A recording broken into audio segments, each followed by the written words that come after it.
meeting and approval of same, which was held on March 21, 2025. So move, Mr. Chair. Second, Mr. Chair. Is there any objection? There being none, motion is approved.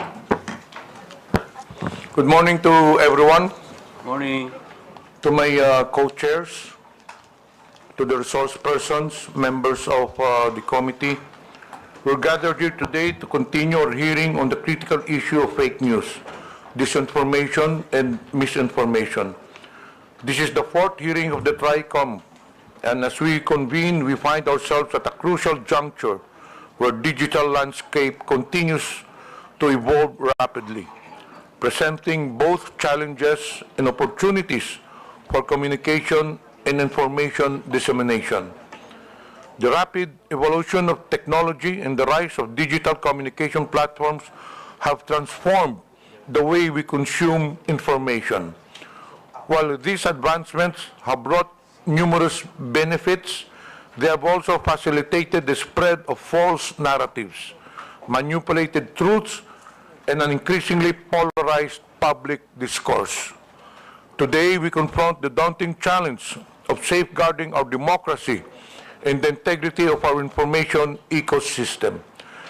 Disinformation campaigns and the proliferation of fake news not only mislead citizens, but they also undermine trust in our institutions, weaponize public opinion, and threaten the very foundations of our democratic processes. Lalong-lalo na po sa panahon ito na kung saan ay naglipa na ang mga fake news laban sa mga tumatabo ngayong eleksyon. Nakakalungkot isipin na sa pagpapakalat ng mga maling impormasyon, hindi lang ang taong kanilang sinisiraan ang apektado, ngunit pati na rin ang ating bansa. Dapat tayo maging mapanuri. Huwag nating ipagwalang bala at bagkus labanan ang mga ganitong maling gawain. Together, we can confront the challenges posed by fake news and disinformation, ensuring a healthier public discourse. At sa hearing na ito, we will continue our exploration of the multidimensional aspects of this crisis, examining the roles of social media platforms, the impact of algorithmic amplification, and the psychological mechanisms that make individuals susceptible to false information. We invited and will hear from experts, advocates, and those on the front lines of combating this misinformation epidemic, as well as those who have been adversely affected by its far-reaching consequences. Our goal for today is not simply to identify the problems, but to forge a path forward, developing actionable strategies for education, policy reform, and technology that can counter these threats. We owe it to ourselves, to the future generations, and to the principles of truth and integrity upon which our society is built. At gaya po ng sinabi ko nung nakaraang pagdinig ng Tri-Comm, as we engage with our witnesses and panelists today, I urge each and every one of us to approach this inquiry with open minds and collaborative spirit.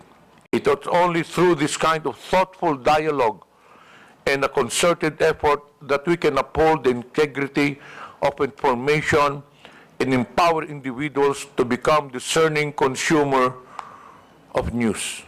I hope everybody will engage thoughtfully and openly as we delve into this pressing issue that not only threatens our present, but also shapes our collective future.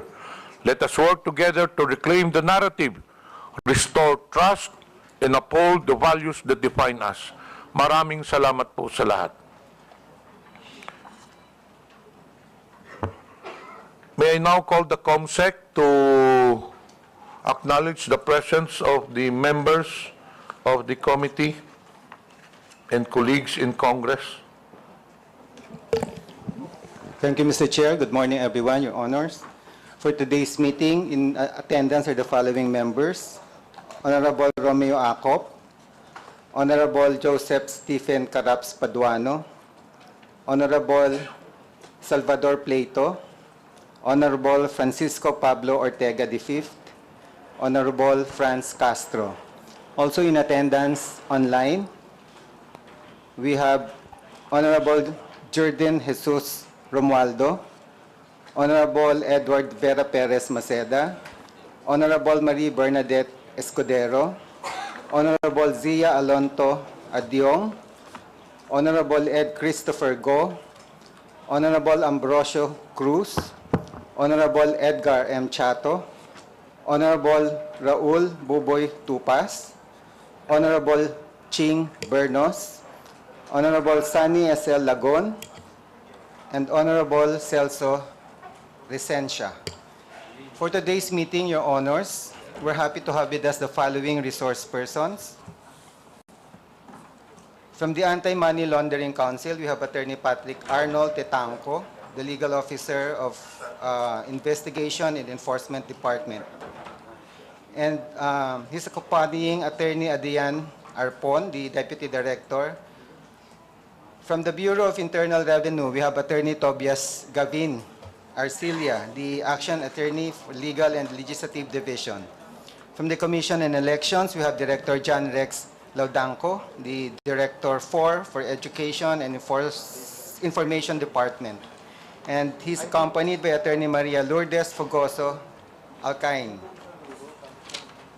From the Department of Justice, we have State Counsel Christian Bautista. From the National Bureau of Investigation, we have Ms. Agrifina de la Cruz, the Assistant Chief of LS Legislative Unit.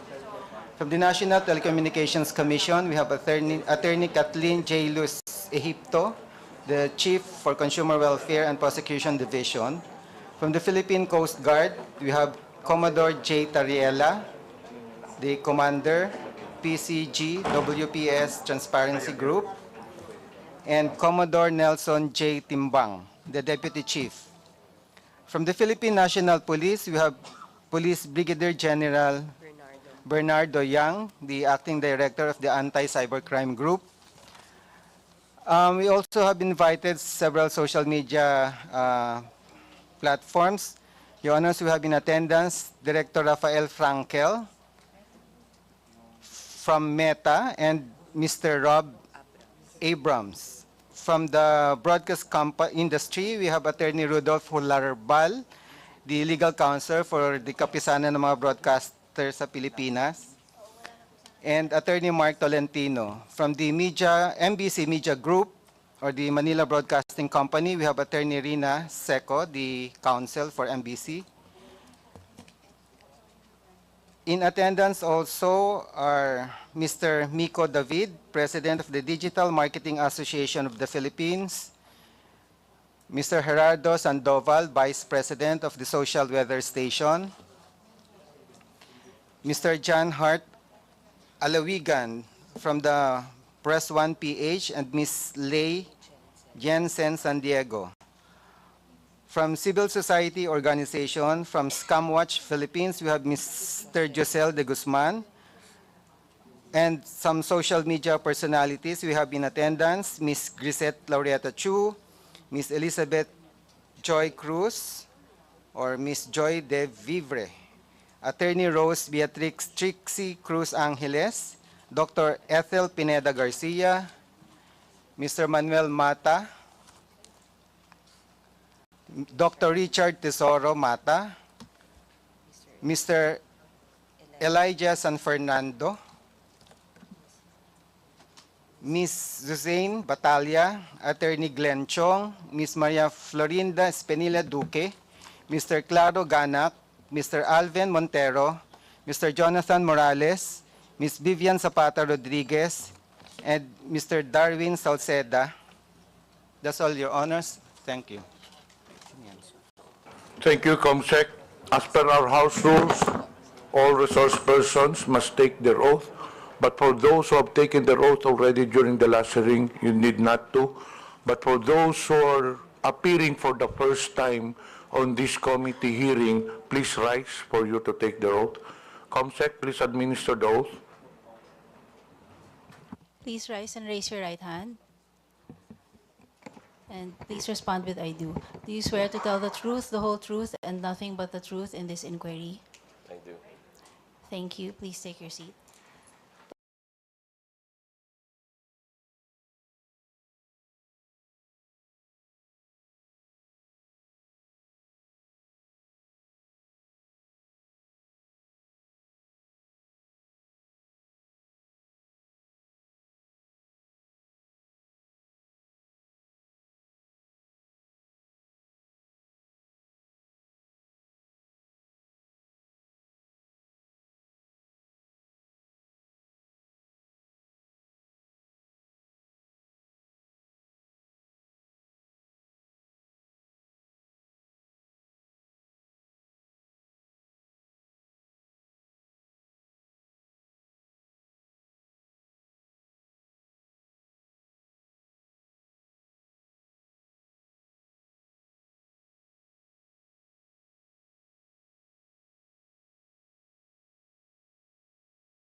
For the opportunity to be here today. We look forward to talking about our content policies, how we moderate content on our platform, and I know there's a specific emphasis today on how we treat misinformation, and I'm happy to walk the committee through that. I just want to also say that we really appreciate the opportunity to be here. We always wanted to be here. We absolutely appreciate the responsibility that Meta has in the Philippines. We know how important and essential our services are to the people, communities, government, and businesses of Philippines. We're very proud of the services that we provide in Philippines and the really wonderful relationship that Meta and the Philippine people have. We're proud of the support that we provide to Philippine businesses, in particular micro, small, and medium-sized enterprises. And so it's really an honor and a privilege to be here today. As you mentioned, Mr. Chairman, we do have a presentation. And I think that will serve really as my opening statement. And if we could therefore proceed to that, I'd be happy to walk the committee through our presentation, and then we're happy to take any questions. Okay, please proceed. Thank you, sir. But before that, may I acknowledge the presence? Oh, is he present or is he in the holding room? He's on the holding room. Later, we'll acknowledge him. Okay. May I acknowledge the presence of Honorable Arlene Brosas? Okay, please proceed, Doctor. Thank you, sir. Okay.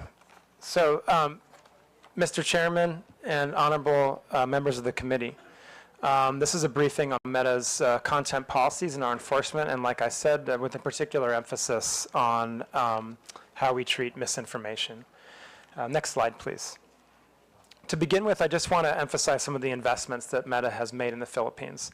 Since 2017, we have been heavily involved in promoting digital literacy and digital entrepreneurship in Philippines. We have a project called Digital Tayo, which we have engaged in with the DICT, the Department of Education, DSWD, and a number of international and local non-governmental organizations in order to train Filipino people, including youth, on digital literacy. Mr. Chairman, you mentioned in your opening statement the importance of empowering Filipino people to understand how to interact with and then digest information in this digital ecosystem. And so this is the point of this entire program. And through this program, we have trained over 6.5 million Filipinos in digital literacy, and we are now incorporating into that program elements on AI as well, and we'll get to that in a little bit. The other emphasis we've had here in terms of our training programs has been on digital entrepreneurship. And our digital entrepreneurship training has really been focused on micro, small, and medium-sized enterprises in the Philippines. Our digital entrepreneurship training has really been focused on micro, small, and medium-sized enterprises in the Philippines. We give them tools and training programs to upskill and understand how they can better perform in the digital economy.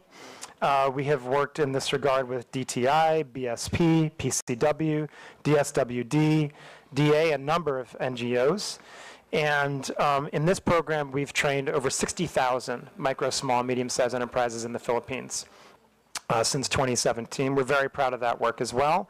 And again, we are now incorporating generative AI and AI into those skills and upgrades. Next slide, please. The second area where we have made significant investments in Philippines is in digital infrastructure connectivity. These are mainly the subsea cable network, which we have built to connect Philippines both back to North America and further in other places in the Asia-Pacific region. There are 4 main subsea cables that Meta is involved in that touch in the Philippines. The first is the Pacific Light Cable Network. This came online last year. Indeed, there's a picture of myself at the honor of launching the PLCN with President Marcos a year ago. And like many of our other subsea cables, this provides a lot of digital connectivity and infrastructure to the Filipino people. We also have the Jupiter cable system that connects the Philippines with Japan and the United States. This was completed in 2022. We have our Apricot system, which will connect Philippines with Taiwan, Japan, Guam, Indonesia, and Singapore when that's completed. And we also have our Bifrost cable system, and this is going to connect, again, Singapore with Philippines to Singapore, Indonesia, Guam, and the United States, and again, when that's completed. And so through these cable projects, the best estimates are that this is going to produce an additional $34 billion of GDP in the Philippines and can create more than 380,000 jobs, on top of just the tremendous benefits that'll bring to Philippines who are trying to access the internet all over the country. Finally, I want to mention our most recent investments in Philippines, and this is really around AI. Only over the weekend, this is next slide, please. Meta launched our Llama 4 model, which is the most advanced, by many metrics, open source AI, generative AI model that's ever been released. And there's two main parts to these investments. In terms of Llama 4, what this means is that as an open source model, this large language model is free for people to use. Researchers, developers, academics, engineers, companies, they are free to download our Llama 4 model and use it so that they can create their own AI tools and their own AI systems. And this is absolutely true the world in the Philippines. And for this release, so for Llama 4, it's worth noting that this Llama 4 model specifically has capabilities in Tagalog, in Philippines local language. This was a significant investment of resources in Meta's part to make this available and capable in local language here in Philippines. But we recognize that this was a very strategic investment for us. Philippines is a wonderful market for Meta. We have a very vibrant and substantial community here, and we believe in our AI tools being tools of economic empowerment for the people of the Philippines, and that's why we invested these resources in making this most advanced open source model available in Tagalog. We're very proud of that investment. The second part is Meta AI, which is our own generative AI chatbot, which is embedded inside Meta's services like Facebook, Messenger, Instagram, and WhatsApp. And this is also available in Tagalog. And Filipino people have been able to use this since October. And Mr. Chairman and members of the committee, I just want to emphasize this point again. All of these services are being rolled out in Philippines in local language for free, for the Philippines people to use, and for the economic benefit and further educational advancement of the Philippines people in this digital age where generative AI and AI capabilities are going to be so important for the future and for the future of digital economic growth and economic growth in general. I just wanted to mention those investments that we make in the Philippines before we got to the meat of the topic today, as just a point to show how important of a country Philippines is for Meta, how seriously we take our responsibilities here, and how proud we are of the engagement that we do with Philippines communities, the communications tools we provide free of service to hundreds of millions of Filipinos, and to the Philippine businesses for their economic growth, and indeed to the government. And we all know, I think, that this is being live streamed, this hearing, on our services, and we're proud of that. We're very proud of the services that Meta provides also for the government of the Philippines and the elected representatives of the Philippines to reach their constituents. So now turning to the meat of the matter in terms of our content policies and how we moderate misinformation. If you could, next slide, please. The first and most important place to start is with our community standards. Meta has a single global set of community standards that govern how we moderate content and what is allowed on our platforms everywhere around the world. As you might imagine, it is difficult sometimes to balance the goals we seek to achieve in our community standards, which are to protect and encourage freedom of expression, connection, but also, on the other hand, make sure that this is a safe, that our platforms are safe, and that they're places that people want to be. We want, obviously, for all the people that are using our services and our platforms to have positive experiences. That's extremely important to us. And so that means doing the very difficult work of balancing freedom of expression, the ability for people to have their voice, with community safety. As it is probably clear, that comes with some real trade-offs and some difficult questions that we have to answer sometimes about where we draw lines on what kind of content we allow and what kind of content we prohibit. And this is also very, very different in some cases, depending on cultural context, depending on legal context, right? Certainly, certain types of content that might be viewed as totally fine and legitimate in places in Europe might not be viewed as totally fine and legitimate in Philippines, and vice versa, right? And so when we draw up our global standards, we have to balance all those different perspectives from around the world and do the best we can to balance that into a set of rules that we can globally implement for a community of people that use our services at the range of more than 3.2 billion people every single day. Right, and so that's the kind of task that's before us when we try to think of how we both develop our community standards and then go ahead and enforce and implement our community standards. Next slide, please. This slide is really about how we enforce them. There's a few different ways that we enforce our community standards, and that revolves user reports, human review on behalf of, that we under a single piece of content on Facebook, Instagram, and the services that we provide has the ability for a user to report it to us as a potential violation of our policies, right? So that's a really important piece to note there right now, that any content that anyone sees on Facebook can be reported to us. And we do the best we can to look at those user reports and weigh and check them against our community standards. The next is we have human review by our own internal people, right? And by a number of 40,000 people around the globe that are reviewing content that's reported by users and that also we flag ourselves proactively. The people that review this content are looking at content that can be, in some cases, rather easy to make decisions on. If you're talking about content that is involving terrorism, graphic violence, child exploitative imagery, those kinds of things, you can get to decisions pretty quickly and pretty easily about taking those down. When you're talking about content that is more political speech in nature and is a little more blurry in terms of a certain nuance, then we're talking about content that really needs a larger and more specific focus, and we really try and make sure that there are people reviewing those that are very highly trained in our policies, and also, of course, the local context of the content and where it's coming from and where it's being delivered to.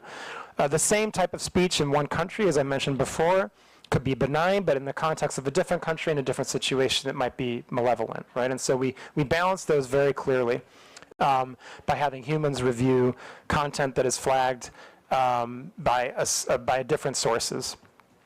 And the kind of way that we really moderate content at real scale, because again, we're talking about billions of pieces of content every day, is by artificial intelligence and the machine learning that we've developed over many, many years.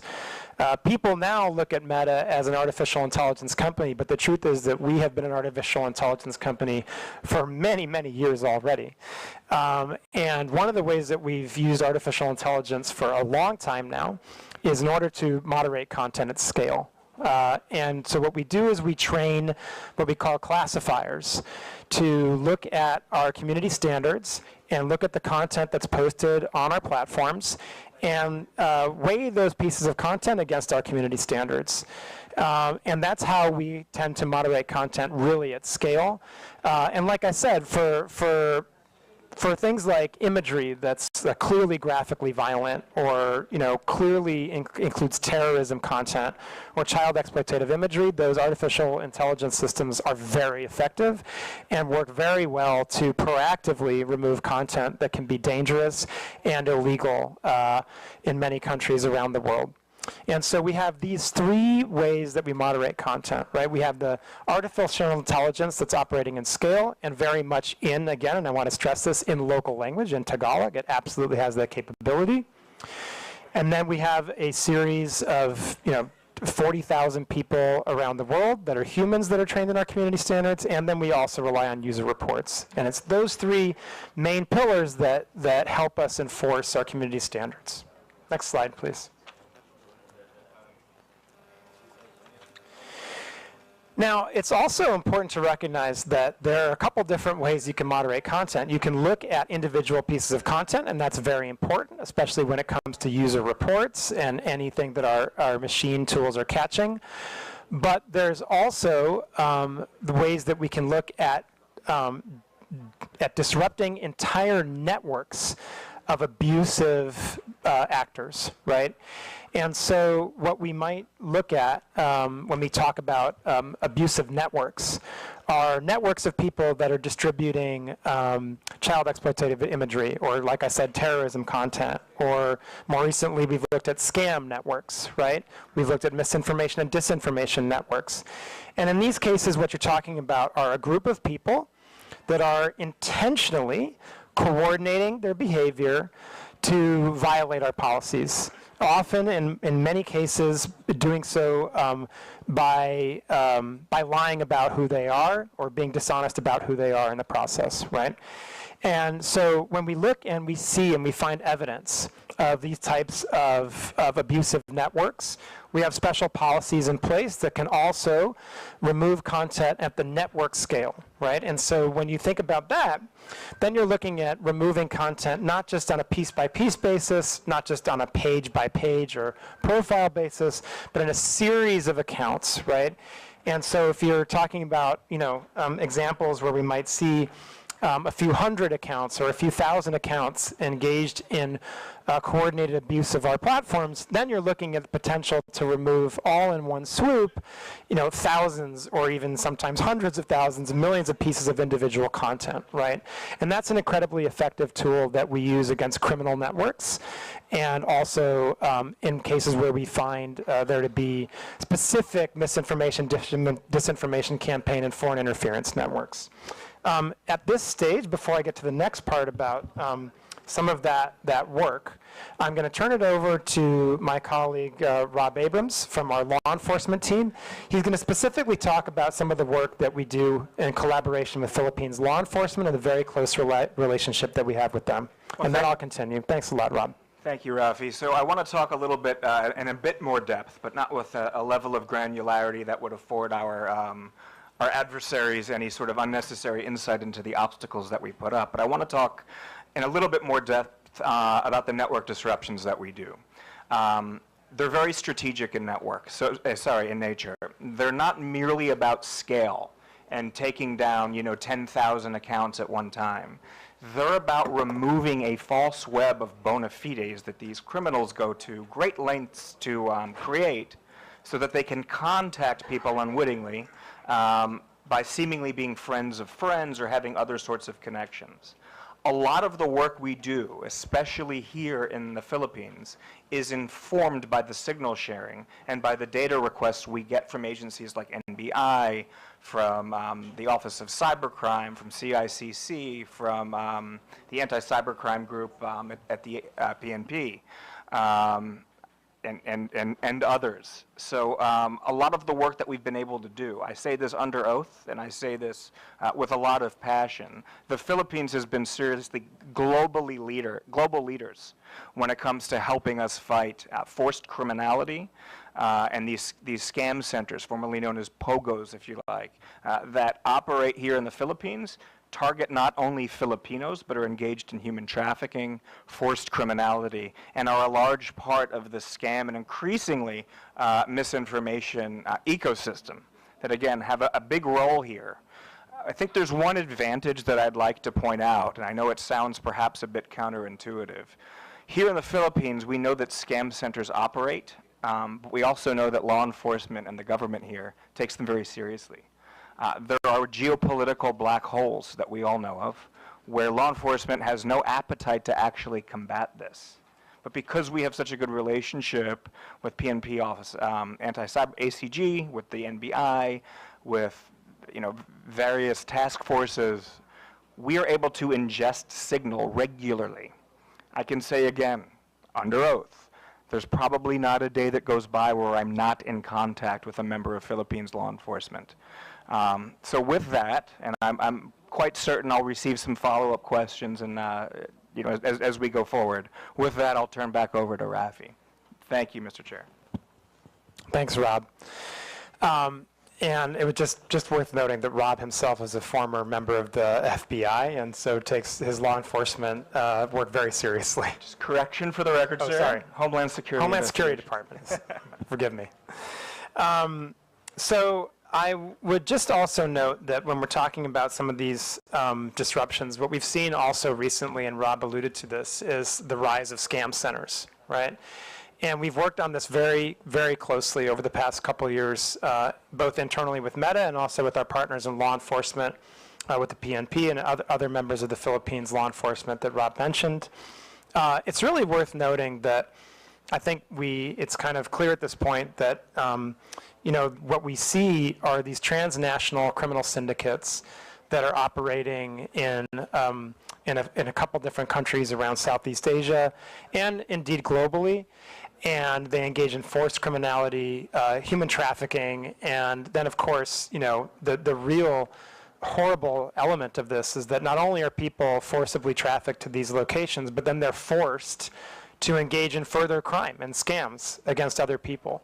And so we've worked extremely hard to take down these networks on our platform to the point where by the end of 2024, we had removed and deleted over 2 million accounts that came from these organized criminal scam centers in Myanmar, Laos, Cambodia, the UAE, and indeed a few here in the Philippines as well.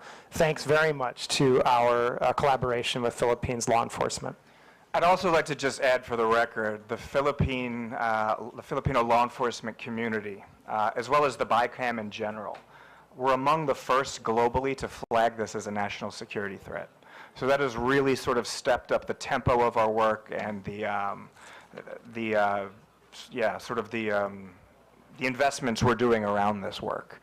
So I just want to publicly acknowledge the law enforcement agencies, the military agencies, the regulatory agencies, and indeed members of the BICAM, who have been among the world leaders in flagging this not only as an economic threat to individual Filipinos, but as a national security threat here in the Philippines and globally. Of course, I don't want to get too granular on that, but the law enforcement agencies, and I'm sure your good self, Mr. Chair, are aware of exactly what I'm speaking of. If there are further, more granular conversations that you'd like to have around that, Mr. Chair, I, of course, would be honored to do that in executive session. And we have a great relationship with your law enforcement agencies and CICC.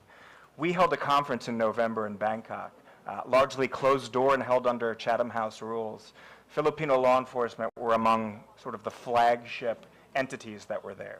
NBI spoke, PNP spoke, the PNP attaché in Bangkok spoke. He's been a fantastic advocate and source of trend sharing. So I just want to express gratitude for helping shape the narrative on how serious of a threat this is to the global infrastructure. Thank you, Mr. Chair. Thank you. And if we can go to the next slide, I'd like to address how we specifically deal with misinformation on our platforms.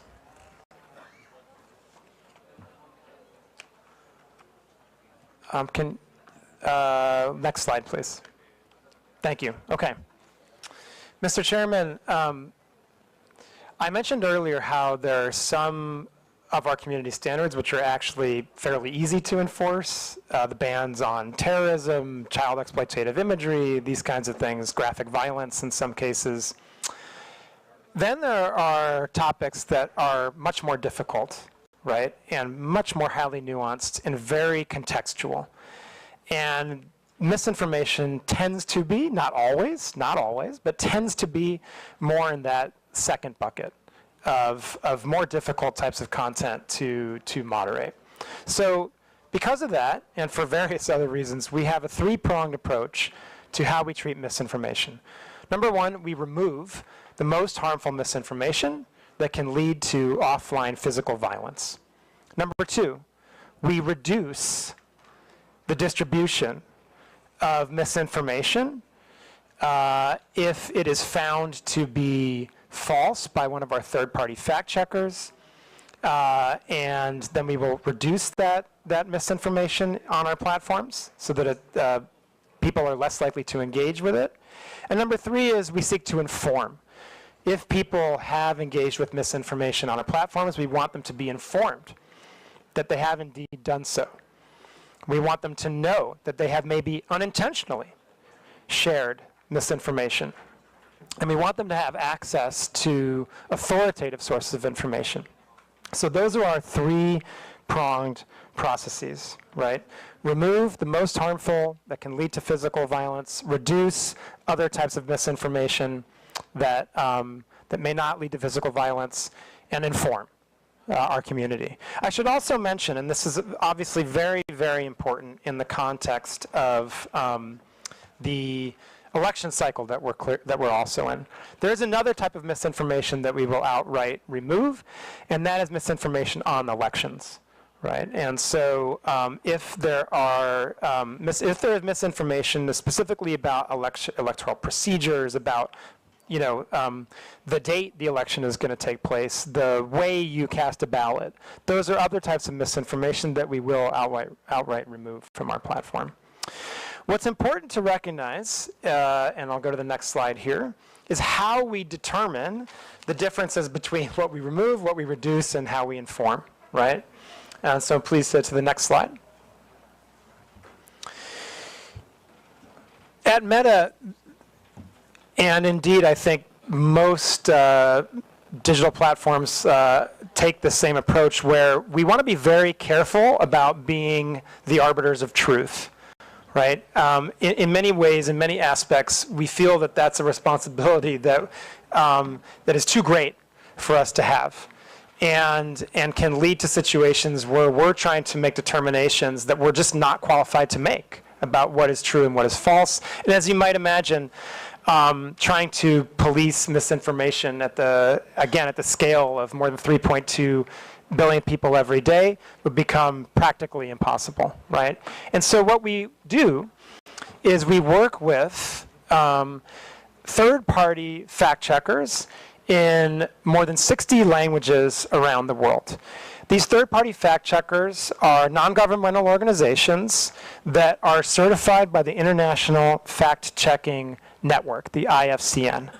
That is how the fact checkers are chosen, and that's how they are certified.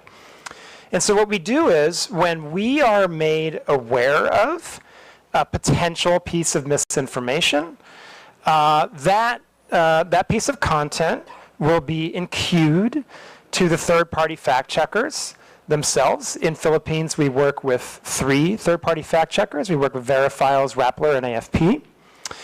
And they are very active fact checkers, I should say.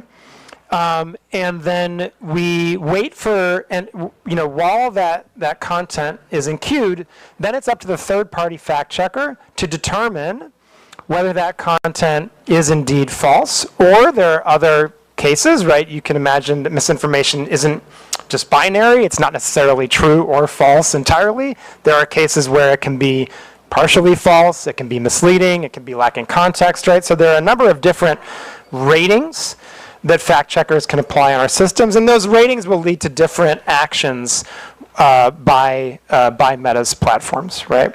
But in a case where a rating is rated false, then that content will be reduced in distribution and will have a label applied to it so that the people who potentially see that content can click on the label and read for truth or for authoritative information from the third-party source, right? And so that's our general approach to how we would treat misinformation when it would not be specifically physically lead to specific physical violence or lead to to misinformation on the elections process, right?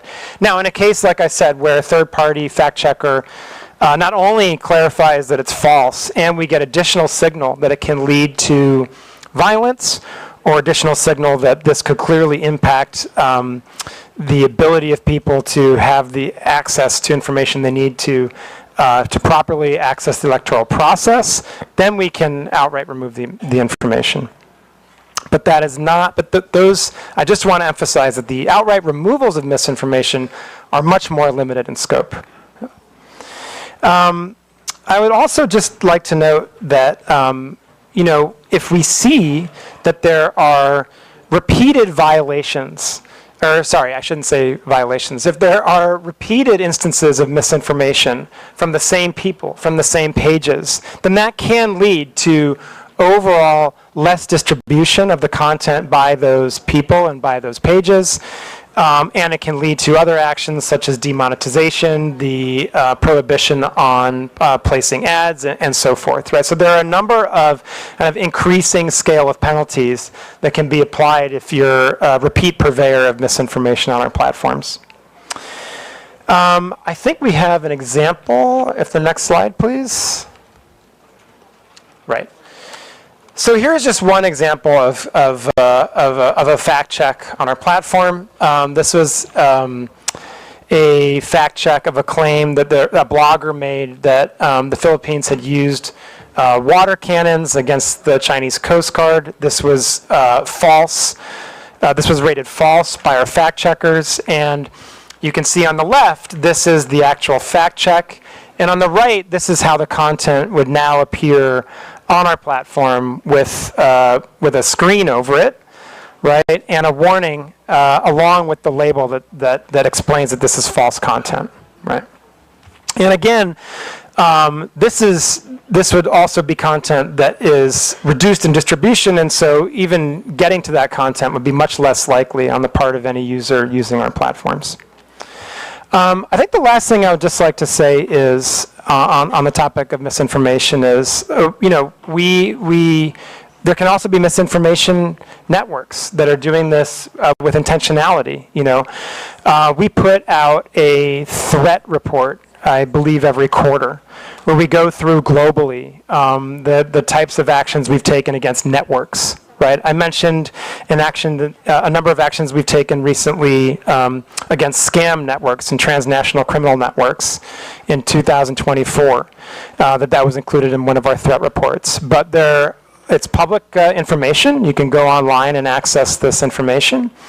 And we have taken down a number of networks over the years in Philippines for many different reasons, not just because of their misinformation. We've seen scam networks. We have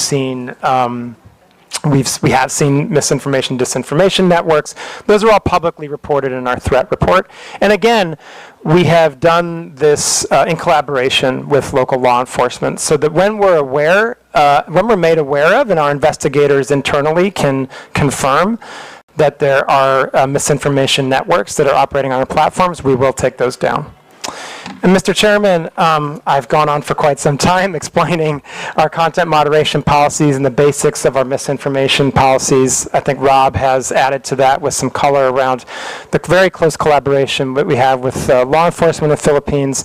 I know there's a lot of questions that you and the committee want to answer, and I'm very happy to take those now with a lot of gratitude, and I want to emphasize this point, a lot of gratitude we have to you and the committee for giving us the space to be here to talk to you and the Filipino people about these very important issues. Thank you, Mr. Chairman. Thank you, Dr. Rafael. We will now proceed to the interpellation with regards to the Meta issue. The first to interpellate will be Honorable Franz Castro.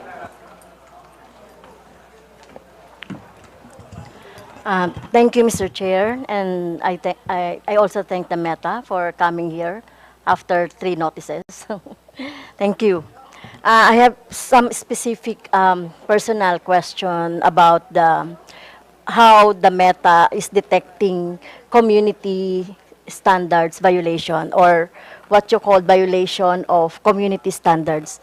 When you look at the when you look at your platform, we have here several.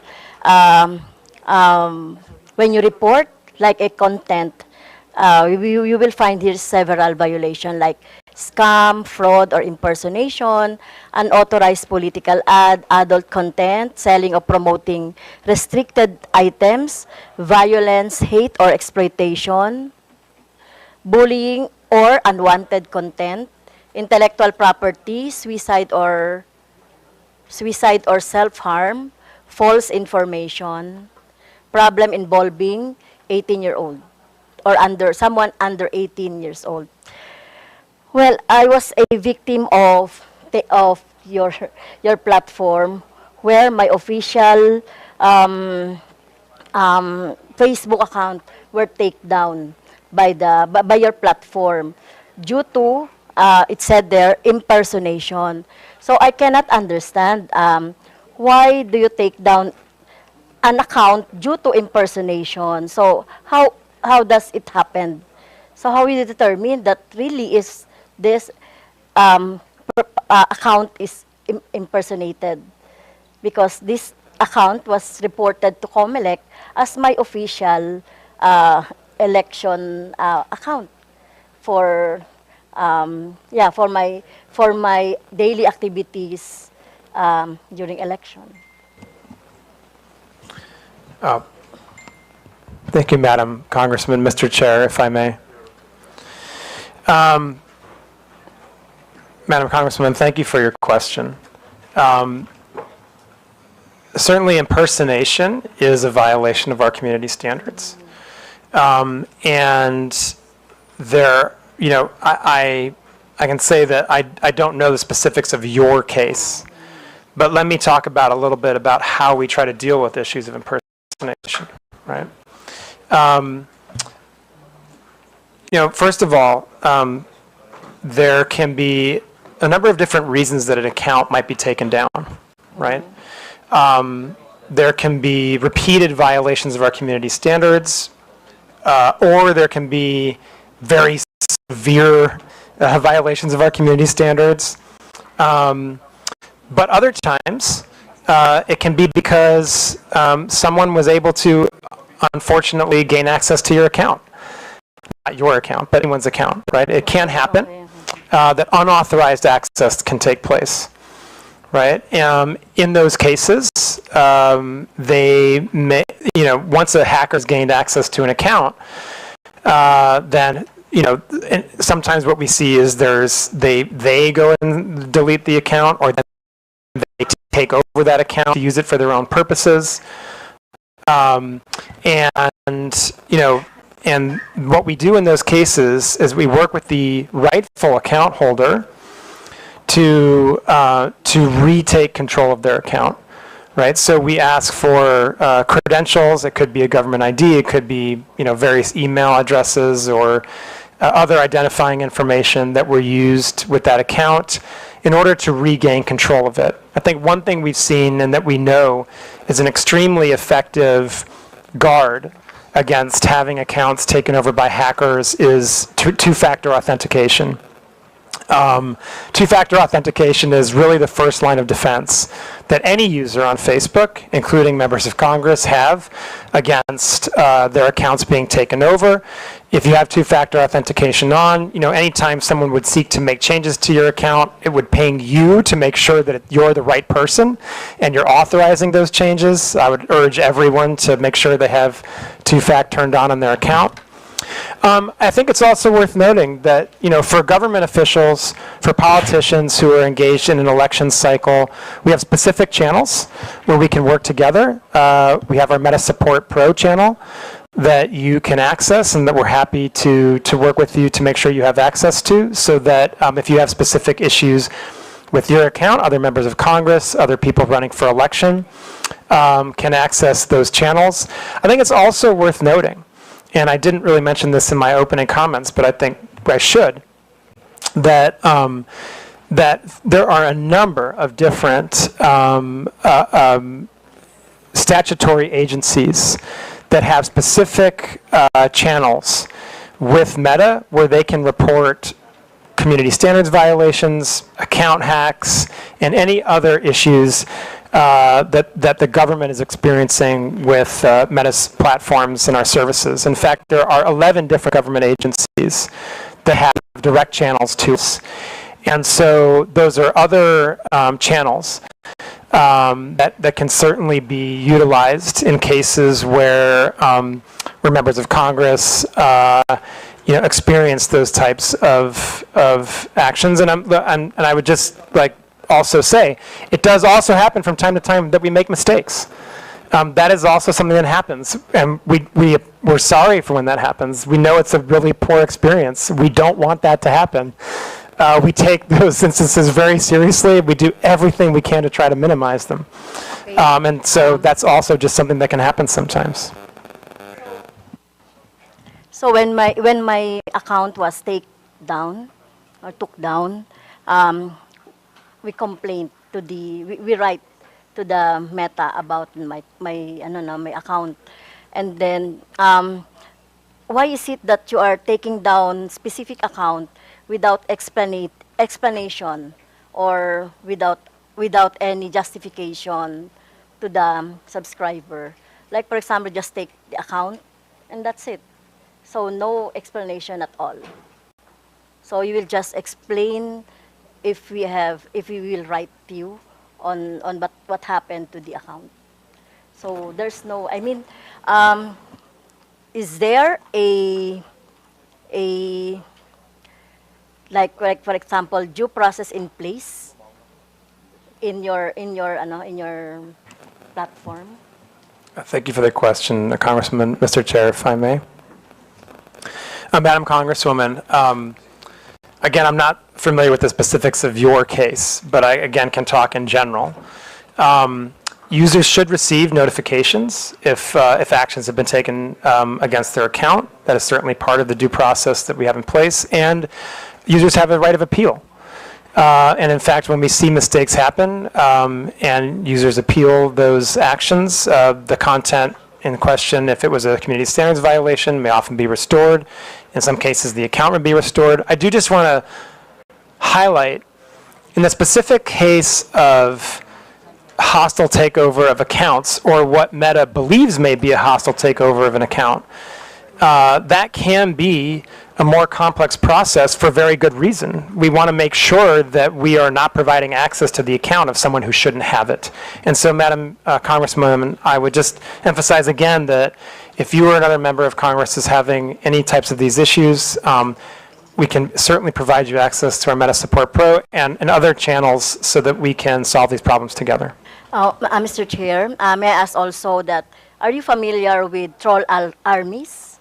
Troll armies, or mass reporting of an account so that it could be taken down for any other reasons. Are you familiar with that? Because I'm suspecting that my personal account was a victim of that scheme by army trolls, or by a group who would like to take down my account. Because as I can see here in your process of checking the misinformation and disinformation, it would be, if it is mass reported, it goes to your AI, and then after that, human checking, right?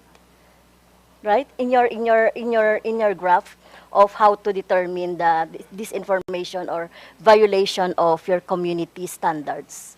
So, so my questions is, are you familiar with that scheme? Mr. Chairman, thank you. Madam Congresswoman, coordinated mass reporting absolutely violates our policies. We have seen that type of behavior before and certainly if we detect that type of behavior, then we would seek to make sure that any decisions that are made about accounts are the correct ones. And then we would also try to go after the people who are engaged in the coordinated mass reporting, because that clearly does violate our policies.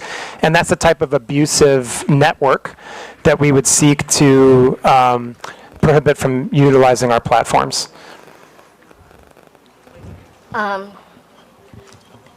Another question, Mr. Chair, is about the inaction of the Meta on the AI-generated images abused. I was also a victim of that when I hold a gun. They are using the AI-generated, but still in the platform. But the Meta is not doing anything about that. And many progressive organizations and individuals are victims of that, Mr. Chair. Mr. Chairman, sorry, so the question...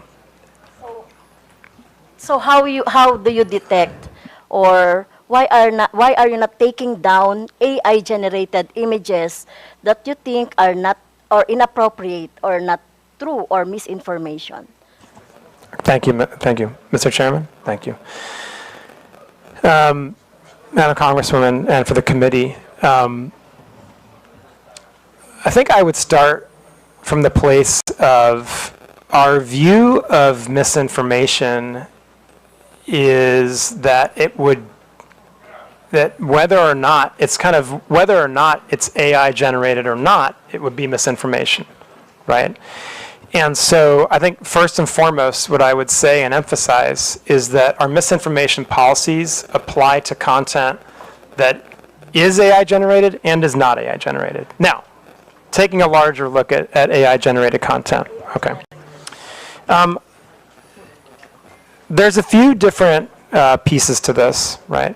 First and foremost, if people use meta AI in our own products to generate, for generative AI imagery or the like, we have the ability to detect that, right? And it'll come with a watermark, basically, and therefore a label and be recognizable as a generated AI image.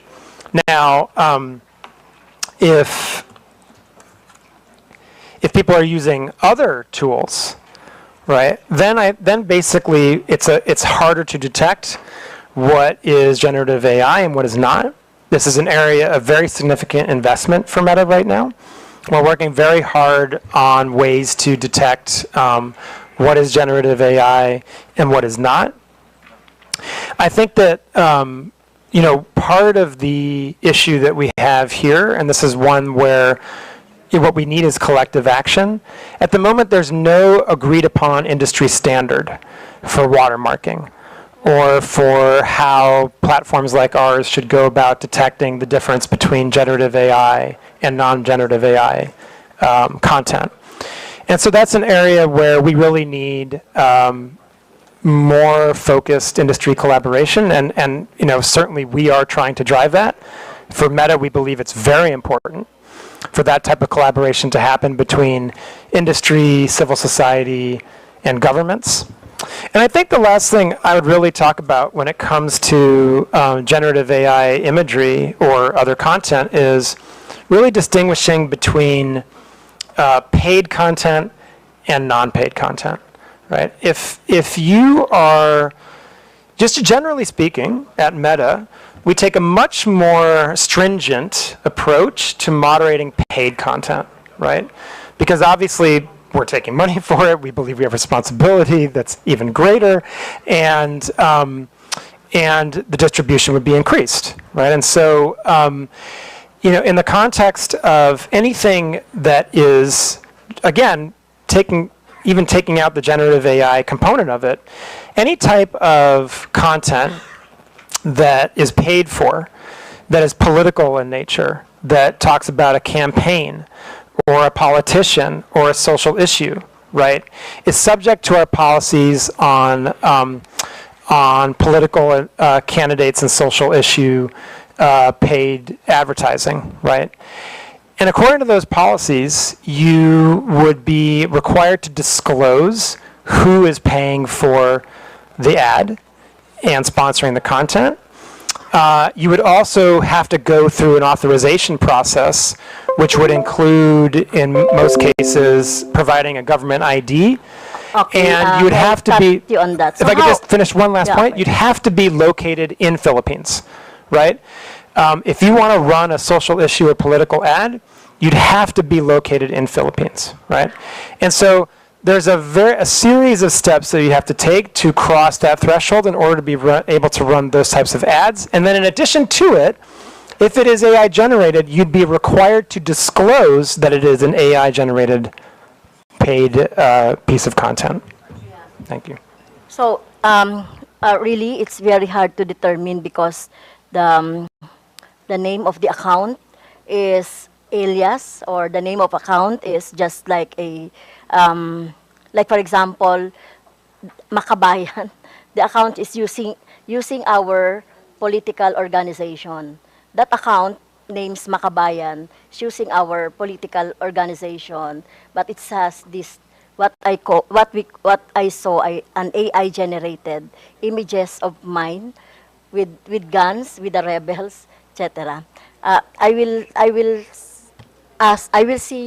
will give you the images later so that you can see. Mr. Chair, thank you, Madam Congresswoman, and I know my colleague also wants to add on to this. Mr. Chair, with your indulgence, Madam Congresswoman, it's my understanding that you reported this content, this image, to Comelec, Yeah. and we have removed it. Yeah. I would like to also state respectfully for the record that we're not doing nothing on harmful generative AI. In fact, as recently as, it was either yesterday or the day before, I personally worked directly with PAOC to remove a harmful piece of generative AI that was promoting investment scams. And what happens when something like that gets reported, it's not just that piece of content that comes down. That informs our ability to enforce across the platforms and across other accounts. So although PAOC reported one specific URL, many, many others came down as a result of that report. So while I understand, with respect, how painful and frustrating it must be to be a victim of harmful generative AI, please don't think we're doing nothing. But we are not perfect yet, but we always strive to be better. We strive to be better by signal sharing and trend sharing with Filipino law enforcement, legislative, NGOs, civil society, etc. So thank you. Yeah, and I would just emphasize what Rob said about, please, if you believe that there's a piece of content that violates our policies, please do report it through Comelec, and we'll treat it with the utmost urgency. Thank you. And Mr. Chair, last question. And in your presentation, you have also employed organization or fact checker organization. Can you name those? Do you have an example? The Vera files you have. What is AFP? Correct. What is AFP? That's a Mr. Chair, if I may. Agence France Presse. Okay. It's a global news organization. Okay. Thank you, Mr. Chair. Thank you. Before we proceed, may I inform everyone that this will be a working lunch, so please feel free to have your lunch while the hearing is ongoing. Before we proceed with the next interpolator, may I acknowledge the presence of Deputy Speaker J.J. Suarez, Honorable Jefferson Conghon, Honorable Julien Baronda, and present online, Honorable Janet Garin, Honorable Isabel Maria Zamora, Honorable Ramon Rodrigo Gutierrez, Honorable Joe Sobiri, Honorable Drixie Cardema. Next interpolator will be Honorable Salvador Plato. Thank you, Mr. Chair. Good morning, everyone. To our dear colleagues and our esteemed guests. I just want to ask a question to Mr. Abrams. What Meta's stance on government requests for user data? For instance, for example, there is a law enforcement investigation against a blogger suspected of peddling malicious content on social media, and his data and posts are needed for the investigation. Will Meta provide those requested data? What is your policy or misinformation and disinformation? Thank you. Mr. Chair, with permission, I'll do my best to address the concern. So our stance on data disclosure is governed by U.S. law because that's where data is stored. However, this being a rule of law country, we do voluntarily disclose data to Filipino law enforcement on a daily basis, which is in accordance with U.S. law, Filipino law, and our terms of service. I'd like to point out that in order for us to lawfully disclose data to your government, the offense also has to be a crime under U.S. law. That's not a decision me or any American tech company can make. That's federal U.S. law, several of them. So I'm aware of the subpoena that was issued by, I believe it may have been your good officer. It's under legal review right now. But law enforcement agencies here in this room submit data requests to us quite literally every day. I personally, and many who work with me, worked closely with your government to help pass IATA and the anti-OSAIC laws, which brought the Philippines into a more sort of modern posture, if you like, in terms of not needing a warrant for crimes against children and human trafficking, so we can provide basic subscriber information on those. I was very proud to work with the NBI as the first ever data request under that regime was issued to us. But our stance is governed largely by American law. So if you have follow-up questions, I'll do my best to address those, sir. Thank you, Mr. Chair. Another question is, do you have a system of censorship on posts which are against moral values, especially those which can erode the minds of children? Do you have the power to delete those unlawful, malicious, libelous posts? Thank you, Mr. Chair. So it's hard for me to answer hypothetically, but I can speak pretty robustly about our child safety policies, and we work very closely with your government around those.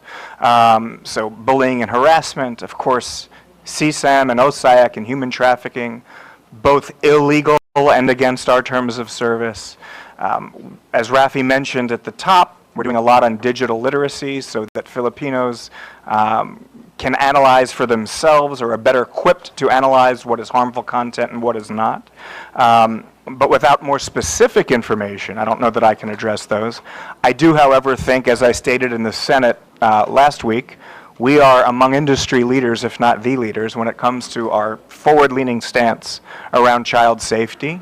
And we collaborated very, very extensively with the BICAM, both in the formation of the IATA legislation and the anti-OSAIC legislation, as well as the operationalization with the IRR procedures. And we, I believe, were the first to ever be issued a subpoena, and that was by NBI. We continue to get requests like those all the time, Bo.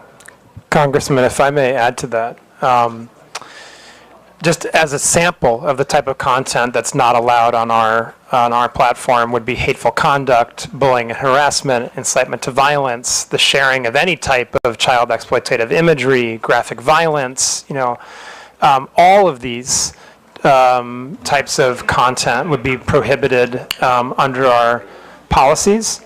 And I would just also emphasize another point. In addition to all the work that the ROB and the law enforcement agencies of Philippines have done over the course of the many years now to protect Philippine children, we have also, as a company, recently developed special, what we call teen accounts, right? So first of all, no one under the age of 13 is allowed to use Facebook or Instagram. But if you're within the age group of 13 to 18, we've recently developed special teen accounts. 13 to 18? 13 to 18, 18, right? Because below 13, you're not allowed on our services. And obviously when you're 18, now you're an adult, right? So we're talking about special teen accounts for youth in the range of 13 to 18 years old. Just as an example of some of the features of those accounts, you would have filters against sharing of nudity. You would have blockers on the ability of people who are much older than you to reach out and contact you. If you're in the range of 13 to 16, there are specific elements of parental supervision and indeed control that are built into those accounts so that parents can really supervise what their teens are doing online. There are provisions to remind teens to basically set alarms for how much time they're actually using the services so that they're not using them too frequently. And those are just a few of the features that we have developed recently with the specific objective of protecting children and making sure that youth on our platforms have a positive experience that really aligns with what parents want, and that gives parents really strong tools to understand how their children are using our services, and in many cases to supervise the use of our services. Thank you, sir. Last question, Mr. Chair. I was asking, do you have the power to delete this unlawful, malicious, libelous post? Do you have the power to delete? Mr. Chairman, if I may. Mr. Chair, I was asking if you have the power to delete unlawful, malicious, and libelous post. Mr. Chairman? Please. Sir. Sir, I think it's hard to talk about unless we see a specific piece of content, right? But if I can, I'll be happy to talk about our general approach to those types of issues. As I said, we do not allow hate speech, bullying and harassment, incitement to violence as general part of our policies, right? Those types of content are prohibited. In some cases, as I'm sure you may agree, you may have a hard time defining exactly where to draw the line between something that is fair criticism and or libelous or defamatory under local law. I think it's worth mentioning that, there are, we do allow for criticism under local law, criticism under our community standards, especially if it involves public figures. If there's a political campaign, and as Philippines is a very vibrant and robust democracy, you have a very vibrant debate about political issues and about candidates. And so I think, we do allow for criticism of public figures, of politicians, of office holders, right? But where we would try to draw the line is where it goes into matters of true hate speech, incitement to violence, threats of physical violence, that type of thing. I would also say that, again, I would just go back to something that Rob mentioned earlier when it came to the Congresswoman's question. If you have a specific piece of content that you believe would violate our policies, that you believe crosses the line in terms of local law when it comes to defamation or libel, then please do work with COMELEC or DICT to send that piece of content to us, and we'll be happy to review it. And Rob. Mr. Chair, if I may just make what I hope is a helpful addition. Sir, you mentioned, we're pretty direct in mentioning the idea of local nuance and our ability to respond to something that is perhaps agnostic to someone who's not familiar with the Filipino context. So just by way of a very recent example, just last week it was brought to our attention that a keyword was being used in association with content that's very harmful to children. It's involved in CSAM and sex trafficking. It was brought to our attention by your government. It's a Tagalog word spelled backwards. If someone like Rafi or I were to look at it, we'd have no idea.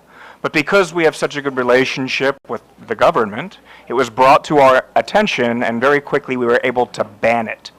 So in terms of our ability to respond to local nuance, I think we're good at that, and we're trying to always, improve upon that.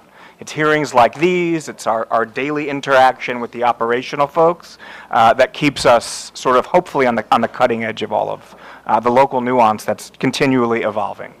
Thank you, sir. Thank you, Mr. Chair. Thank you, Mr. Abrams and Director Frankel. Thank you very much. The next interpolator will be Honorable Paulo Ortega. Thank you. Thank you, sir. Good morning. I would like to, of course, thank Meta for the partnership given with our city and district. The PLC and in San Fernando, La Union, you have created a lot of opportunities and jobs for our locals. With that, Mr. Chair, I would like to zero in on a few questions, mostly on the political context. The presentation has shown us a lot of different contexts, but I was looking for the political context side, but I have a few questions directly about this. During the question and answer with some of the members, we've seen that you have taken already you have noted and you have done some actions to ensure that there is moderation with the content, especially politically. Are you hiring Filipino moderators? Do you hire Filipino moderators, or like your previous statements, you have partnered with the IFCM? Mr. Chairman, if I may. First of all, Congressman, thank you so much. We're really happy with the partnership we have with the PLCN and thrilled for the benefits it's providing to the Filipino people in terms of connectivity. And we only hope to do more. Yeah, and so we really hope that we can continue that type of partnership to bring these types of services and digital connectivity to Philippines, which obviously in the 21st century would be a huge boost. Thank you very much for the question. I think that I would, let me break this down into two different parts, right? First of all, absolutely yes, we very much have moderators that are from Philippines, that are native language speakers, and they're looking at content in the Philippines every single day. So absolutely yes, we do have those. I just want to make a distinction between moderators that look at potential violations of community standards versus third-party fact checkers. They're not the same thing. The moderators that we have are really looking at potential violations of our community standards. The third-party fact checkers are looking to determine if pieces of content are misinformation, right? But to be clear, those are also local, right? We work with 3 third-party fact checkers in Philippines, Verifiles, Rappler, and AFP. And again, all of them, of course, are local and have the local context, local native language capabilities. So absolutely, very much yes. We have the capabilities to both moderate content against our community standards and work with third-party fact checkers on misinformation in Philippines. Mr. Chair, can I add, do you think they have the capacity for real-time review, or is it a taller task than it is? Mr. Chairman, if I may. Congressman, again, I would like to break these because they're two different things, really. And I think we do have to make sure we're being distinct about how we talk about our general content moderation versus the misinformation. So starting with our content moderation and our community standards moderation, what we do is we prioritize the most severe harms first. It is not necessarily a first in, first out content moderation system. What we do is we prioritize the most harmful pieces of content first. So, for example, if we see that there are reports of child exploitative imagery, that's going to jump all the way to the top of the queue, right?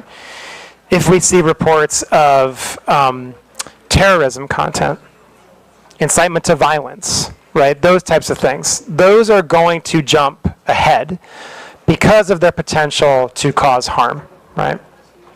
And then that's the type of process we use so that we ensure that we are acting in a timely fashion against the most severe harmful content.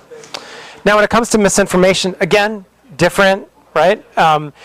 What we can do is we can ourselves send content for the fact checkers to check, or the fact checkers can do it themselves. They have the ability not to wait for us and to actually check content on their own. And what we see in the Philippines is they are very robust. I think we have some of the most robust fact checkers in the world active in the Philippines, and very active in terms of many of the political and types of content trends that we're seeing on our platforms today in Philippines. So Mr. Chair, you're saying that you are prioritizing real-world harm, something that would really harm a specific place, a community, or even other countries, same country you're in. Is that how I understand it, sir? Mr. Chairman, if I may. Yes, I mean,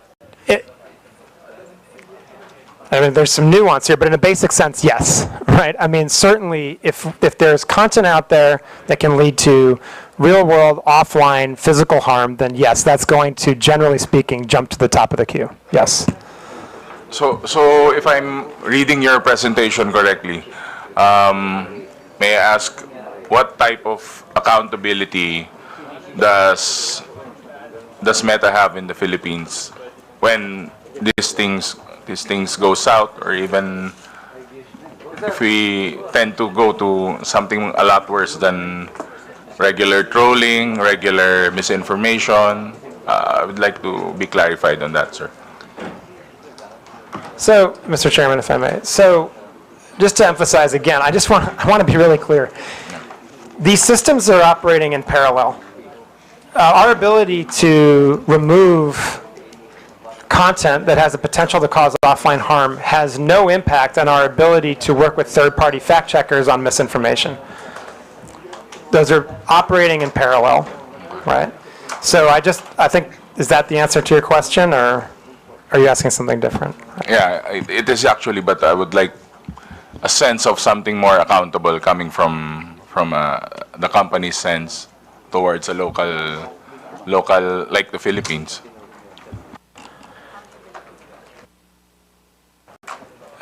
Mr. Chairman, if I may.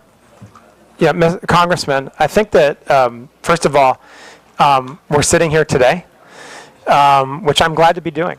I think it's very important that Meta, as a company with such ubiquitous and important services, answer your questions on these really important issues, especially in the lead up to an election.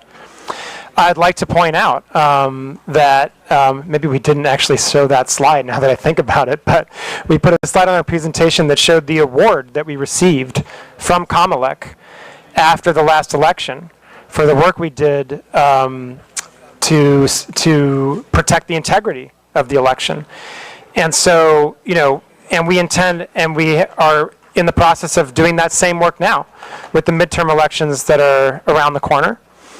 And I would also just emphasize again that there are 11 different reporting channels that various agencies of the government and law enforcement have to come to Meta for accountability, right? And on top of all that, we also publish our transparency report every 6 months, where we demonstrate in a very transparent and open manner the content that we've removed based on violations of our community standards, the content that we have restricted due to local law, data requests that we have acted on based on law enforcement, and a number of other metrics that really show kind of how Meta is approaching our responsibilities in the Philippines, and I believe my colleague Rob would also like to add to that.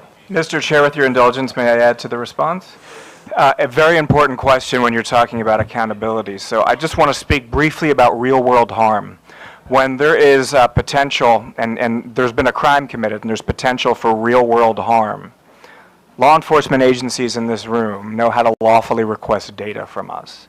So we've helped mitigate innumerable threats here in the Philippines, from terrorist threats to kidnapping threats to child exploitation threats. We proactively escalate suicidal users.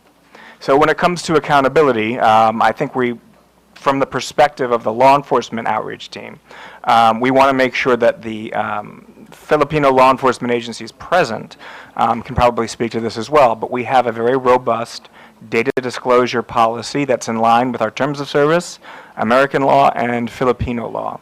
And it's used each and every day by Filipino law enforcement so that they can go after the actual bad actors that are operating off-platform and coordinating off-platform harm. Thank you, sir. And lastly, Mr. Chair, to drive at my point, would Meta support Philippine Regulatory Committee for social media platforms so that they can partner and help out does the same regulatory committee if it was formed? I believe that your presence here would be a big help and a good sign to this inquiry, but again, we are aiming towards a regulatory committee that would help us, especially combat fake news and others. Mr. Chairman.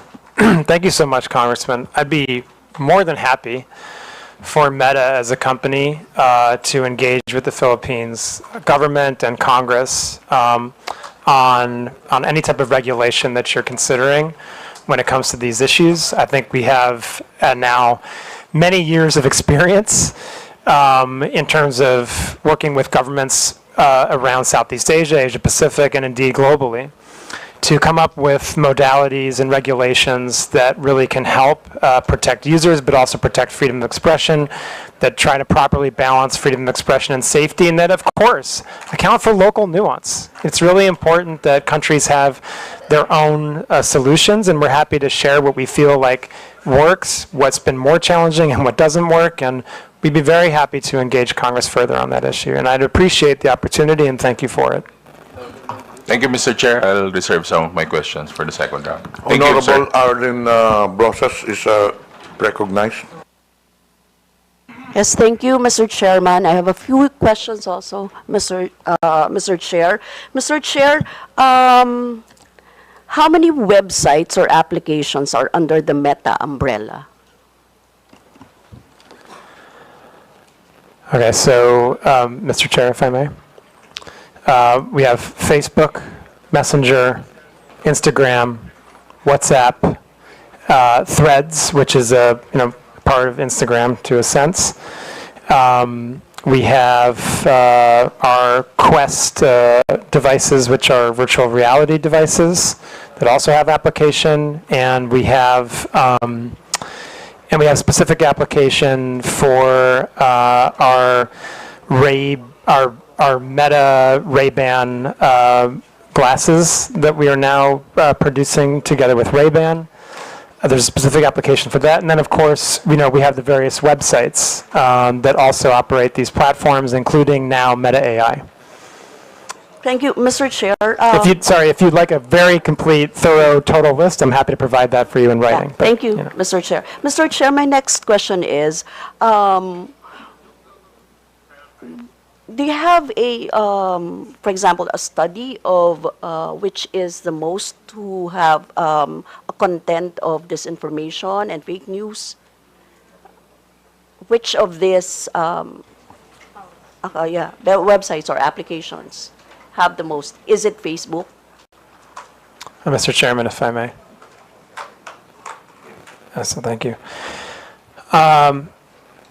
Congresswoman, that's a very tough question to answer. Again, I'll just go back to the kind of place where I started with, which is how do you determine what's misinformation, right?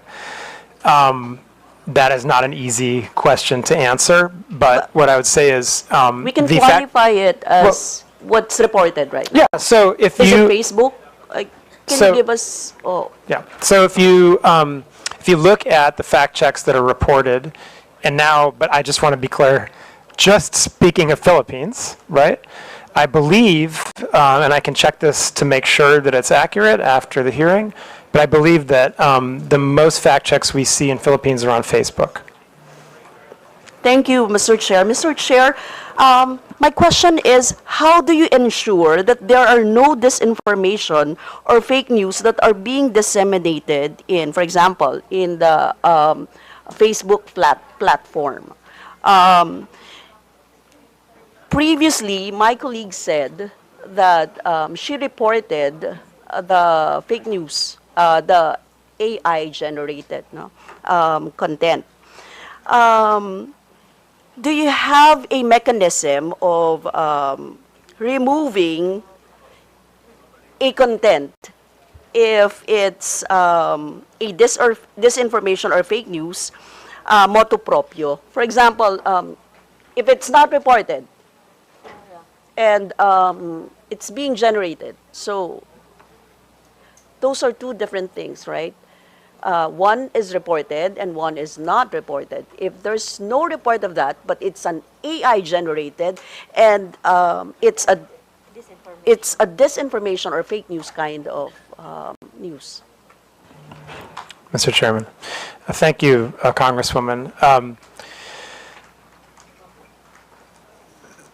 The fact checkers that we work with, the third-party fact checkers, have the ability to, and they do very often, fact check content even if we have not reported it to us. So the answer is yes. And I would say, I just reiterate, from earlier in my presentation, that whether a piece of content is AI generated or not, we would still treat it the same as misinformation. So there's a form to if there's no report, you can actually flag it as a disinformation or fake news, right? Mr. Chairman, if I may. Yes, so let me talk about all the different ways that this can be done, right? First of all, as your colleague showed earlier, a user that's scrolling through Facebook can report something if they believe it's false information, and that would flag it for our systems so that we would have a look at that and potentially pass it on to a third-party fact checker. Also, we ourselves have the ability to look at content that we see going viral, and if we have reason to believe that that would be a potentially harmful piece of misinformation, we can send it to the third-party fact checkers. And also, the third-party fact checkers can and very much do fact check misinformation on their own without any prompt from us or anyone else. Yes, And I would just like, sorry, and I would also just stress that the government also has its own reporting channels to us. So if we get a report of misinformation from COMELEC or DICT or other agencies that are onboarded to our channels, we will also review that and pass it to the third-party fact checkers. Thank you. Mr. Chair, I have here an example of the fact-checked example of the fact-checked image. This is from Digsan. If you think this is normal, then you are abnormal. Hashtag Quadcom, hashtag Duterte, hashtag NPA, hashtag HOR, hashtag Philippines. And there's an image of the three of us. It is alarming to see our leaders being questioned by NPA affiliates. The House of Representatives tolerates this, and it is very disturbing. So, Mr. Chair, it was fact-checked by Rappler, and the claim was it's false. No, so this is an example of how the Meta does it, right? I don't know how you fact check, for example, how you take down, or what is your standards on taking down the AI that is not being fact checked by this by Verifiles, by Rappler, by those that you've actually mentioned before. Mr. Chairman. Congresswoman, in the presentation I gave, I highlighted that we have a three-pronged approach to misinformation. We remove the most harmful misinformation if we believe that it can lead to, and we can independently confirm that it can lead to offline harm and violence in the real world. We will also do that in the case that it violates certain types of elections law.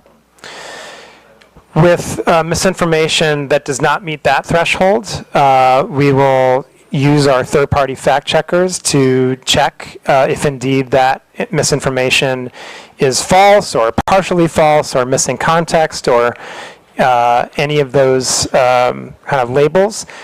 And if the third-party fact checker does confirm that it's false, then we will reduce the distribution of that content on our platforms, and we will put a label on it so that someone who sees that content understands that they are looking at content that has been determined by a third-party fact checker to be at least false or partially false, or as I said, there's a number of other labels they can apply.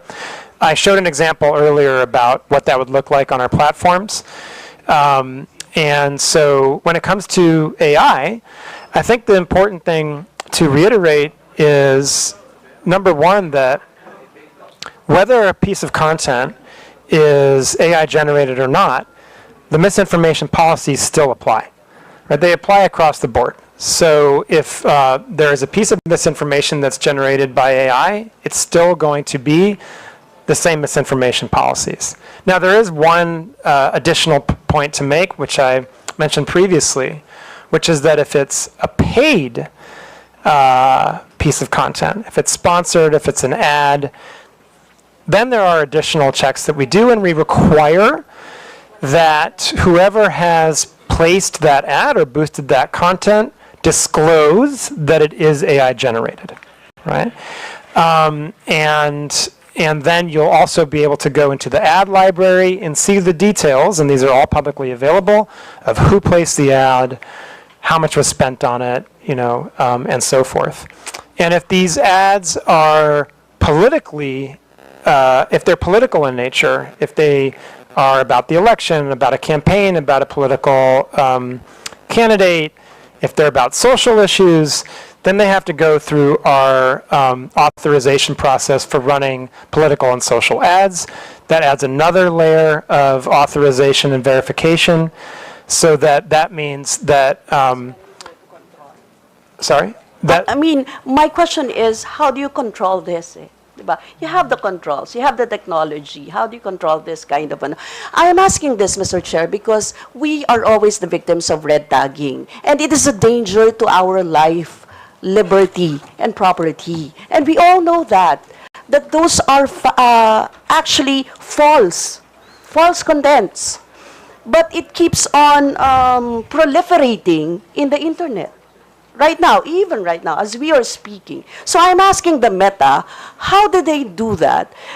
Is there, actually my next question is about how many disinformation have you had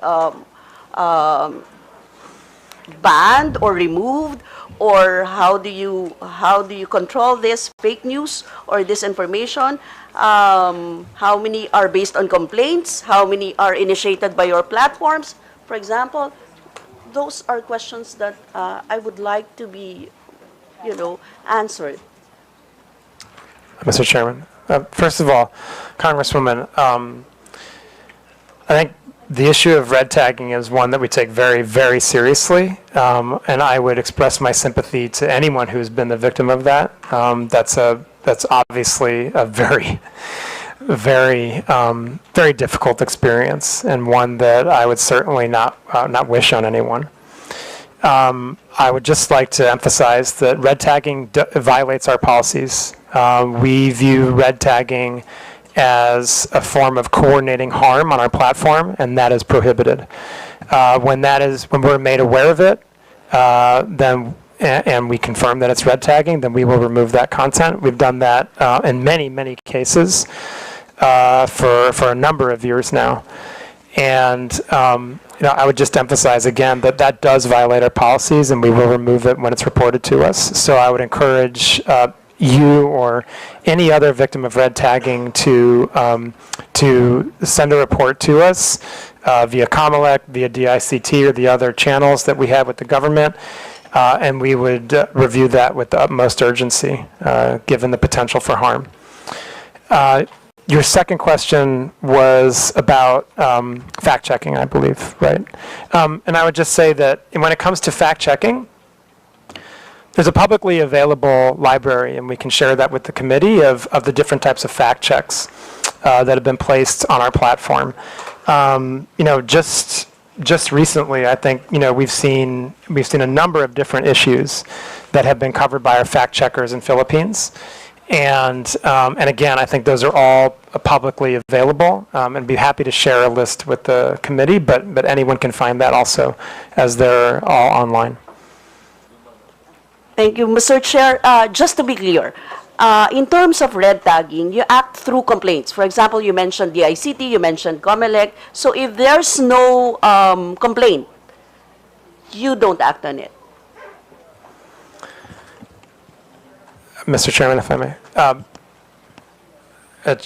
Congresswoman, we would act on it if we were, in any case that we're aware of it. If a member of our internal teams finds it, they would act on it even without a report. So I do just want to make that clear. I think that we do very much benefit from the reports we get. I mean, it is hard. I think one of the things that we know about red tagging is that, and I kind of mentioned this before, there are different types of content. When we look at violations of our community standards, there's the type of content that very clearly violates, it's not even close, it's a clear violation of our community standards. The really obvious examples are child exploitative imagery, terrorism, graphic violence. I mean, it is much easier to moderate that kind of content. When we get down to the level of speech, and red tagging is one of these issues, it sometimes can be nuanced, right? Now, it doesn't mean we don't take it seriously. We take it very seriously, right? You have guidelines on that. We do absolutely have guidelines on that. We absolutely have guidelines on red tagging. Red tagging per se. Sorry? Red tagging. Do you have guidelines for that? Yes, we have guidelines on red tagging. Rob, do you want to add anything on this point? Just say in general, red tagging often involves doxing, which puts people at risk. So that would be a red line, for example. But I think, again, to emphasize, as Rafi's made clear, this is often very nuanced. But that's why we have what we call the trusted reporting channel. So when we get information from DICT, from COMELEC, from your good office, from law enforcement and others, they're treated with great deference and treated with great priority. But doxing, putting people's lives in danger, that's obviously a red line for us. Yes, thank you, Mr. Chair. Mr. Chair, knowing how bureaucratic and to an extent slow the processing of legal actions in the Philippines, we are more concerned on your mandate and mechanisms as Meta, as a multinational technology conglomerate in terms of taking action on these matters, no? From fact-checking and ensuring the veracity of contents and users, taking down posts and banning users that proliferate disinformation and red tagging, up to instituting protections to users so as to allow for a healthy and humane interactions and discourses on your platforms. That is what we're expecting. Mr. Chair, thank you so much, Congresswoman, for the opportunity to discuss these important issues. And we absolutely share the objective of making sure that the platforms that Meta operates in the Philippines are safe ones. And so that's why we're here. That's why we're having this conversation. And we're always, always happy to take more feedback, to look at things that if the Congress believes we can do better, we're happy to take that back and see what can be done.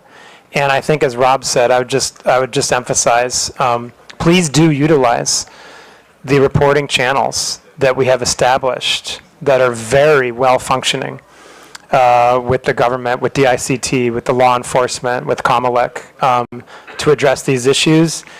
Anything that can lead to the potential for physical harm, we treat with the utmost severity and urgency. And Chair, maybe they can help us in the data. For example, how many complaints have they received? How many are initiated by their platform? For example, the total numbers, at least, no? If we can have that idea of how they actually took an action on those complaints. How But many? that would be a substantial number of complaints. I don't know if you'll be able to submit the data to this committee. I mean, well, maybe as far as the Philippines is concerned. Mr. Chairman, thank you. We do put out transparency reports that look at how we have handled government requests, and so those are readily available. I believe the last one we have out right now would be for H1 2024. I can check on when the next one is coming, but beyond that, I'm happy to discuss with the committee, I think more in private, about how we can potentially share additional data around how we have acted on government requests. Mr. Chair, with your indulgence, might I just add to that response? I really like the fact that you said, I believe, was it humane and fair?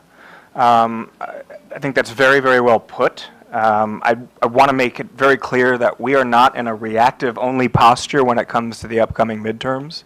We've been having weekly huddles with meetings that are very multidisciplinary and cross-functional at our, at our headquarters in Singapore.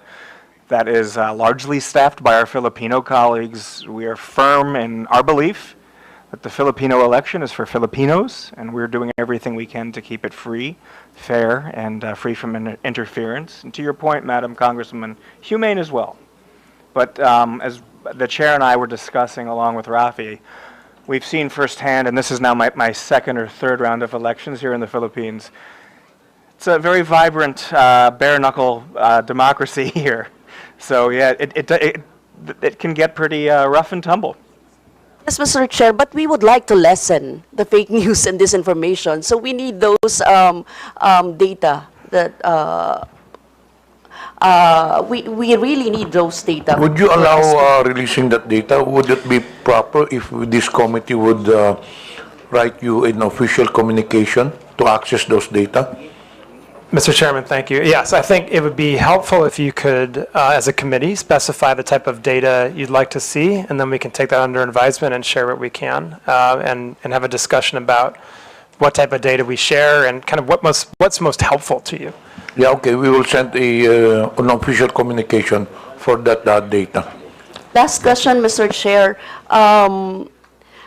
Do you have ways to ensure that the same people, for example, if an account is banned or removed from the platform, or the account holder, they can simply make a new one, right? So how do you ensure that the same people will not be able to make a new account? For example, like banning their IP addresses instead of just removing their Facebook accounts. Do you have that power? Mr. Chairman, if it's so. Yes, so we do have policies against this, which we call recidivism. We can and do, in many cases, try to ban IP addresses. I would say that this is difficult. It's a difficult space because That's in CSAM, right? In the Yes. in cases of child pornography and OSAIC. Yes, absolutely. For those types of very high severity violations, those people would be banned from our platforms.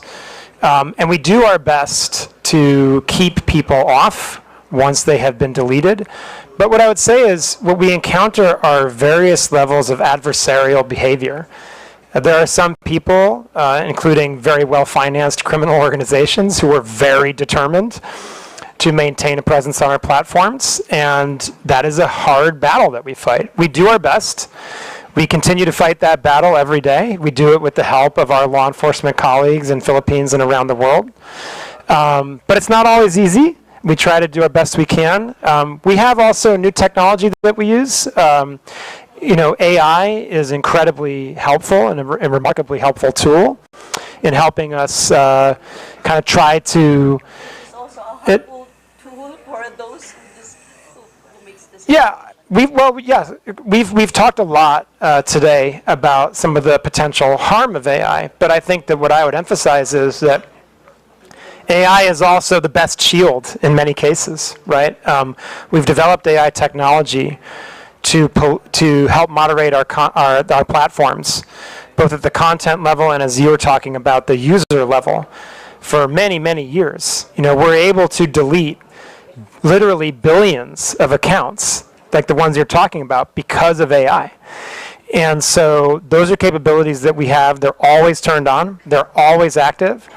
Again, our transparency report does go into the numbers of the billions of accounts that we delete from people like that who are trying to get back onto the platform even though they've been banned, or they're creating spam accounts, or many other reasons, right? And AI is one of the best tools we have in our arsenal to act against that type of work.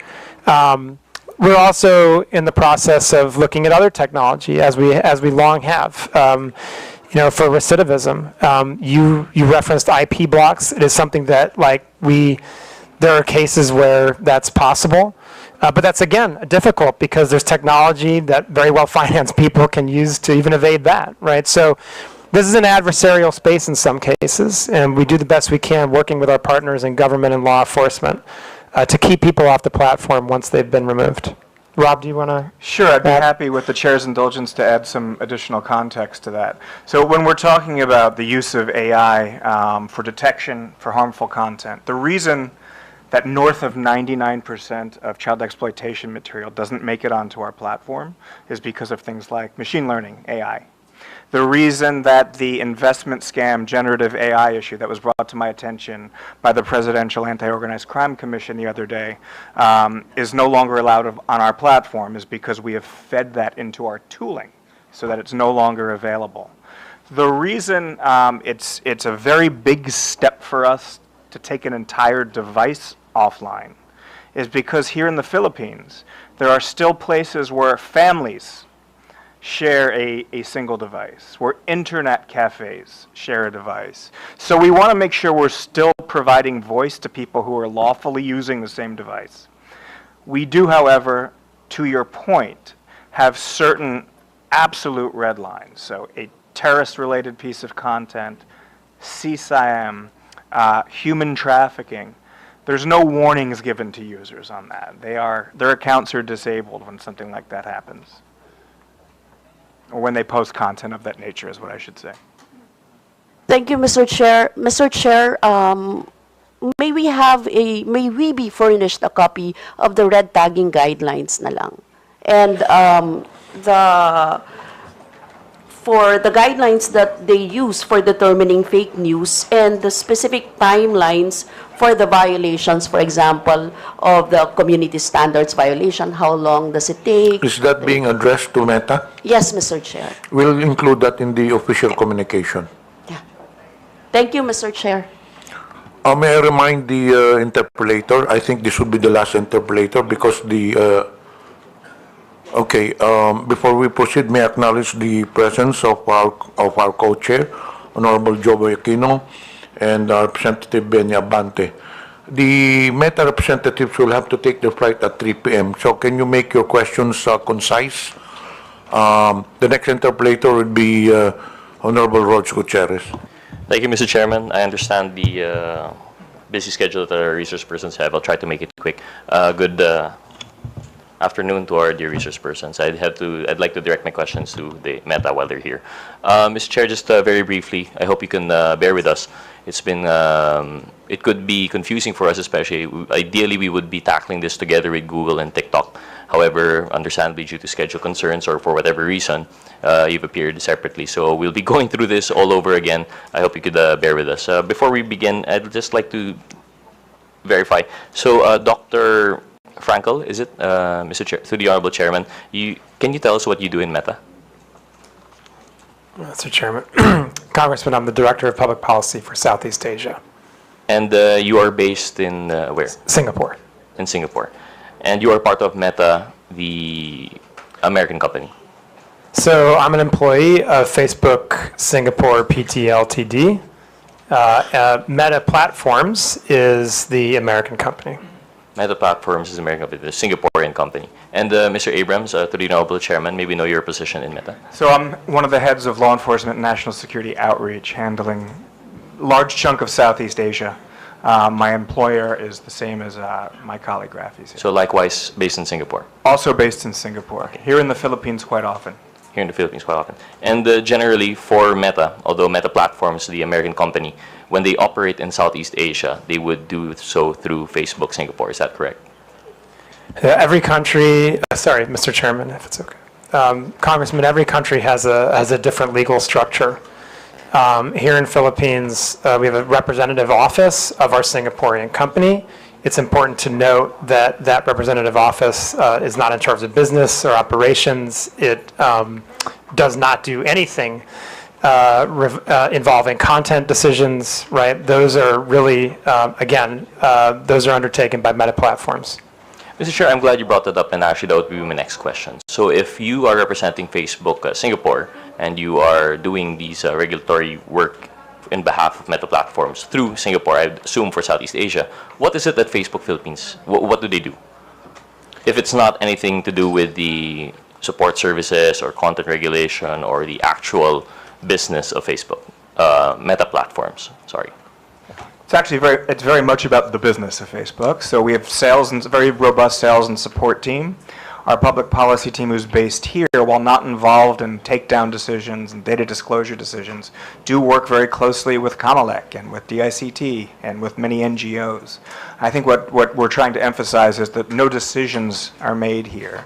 Those decisions are undertaken by our parent entity in Singapore or in the US.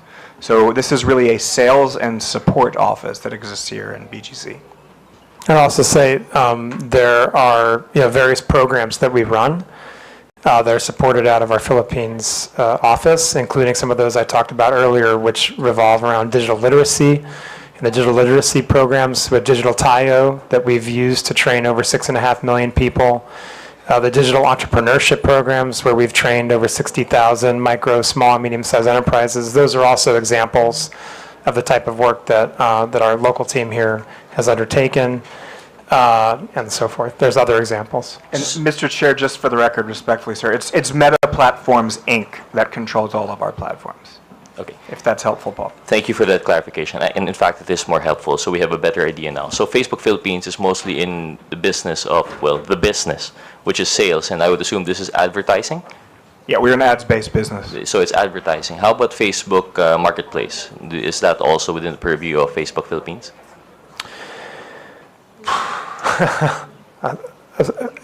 Mr. Chairman, if I may.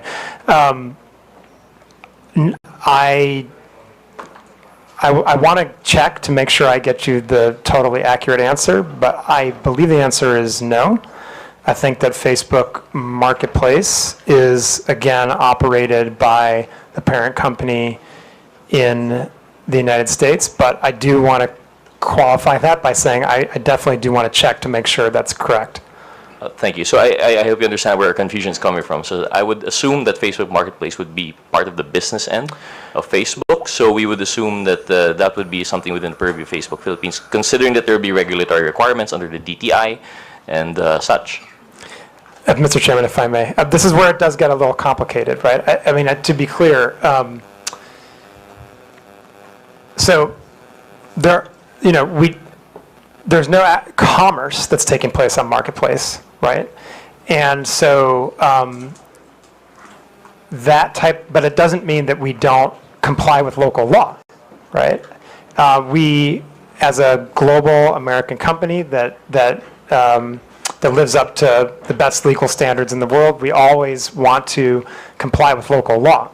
So just because any of the platforms are being operated by an American company doesn't mean that we still won't comply with local law.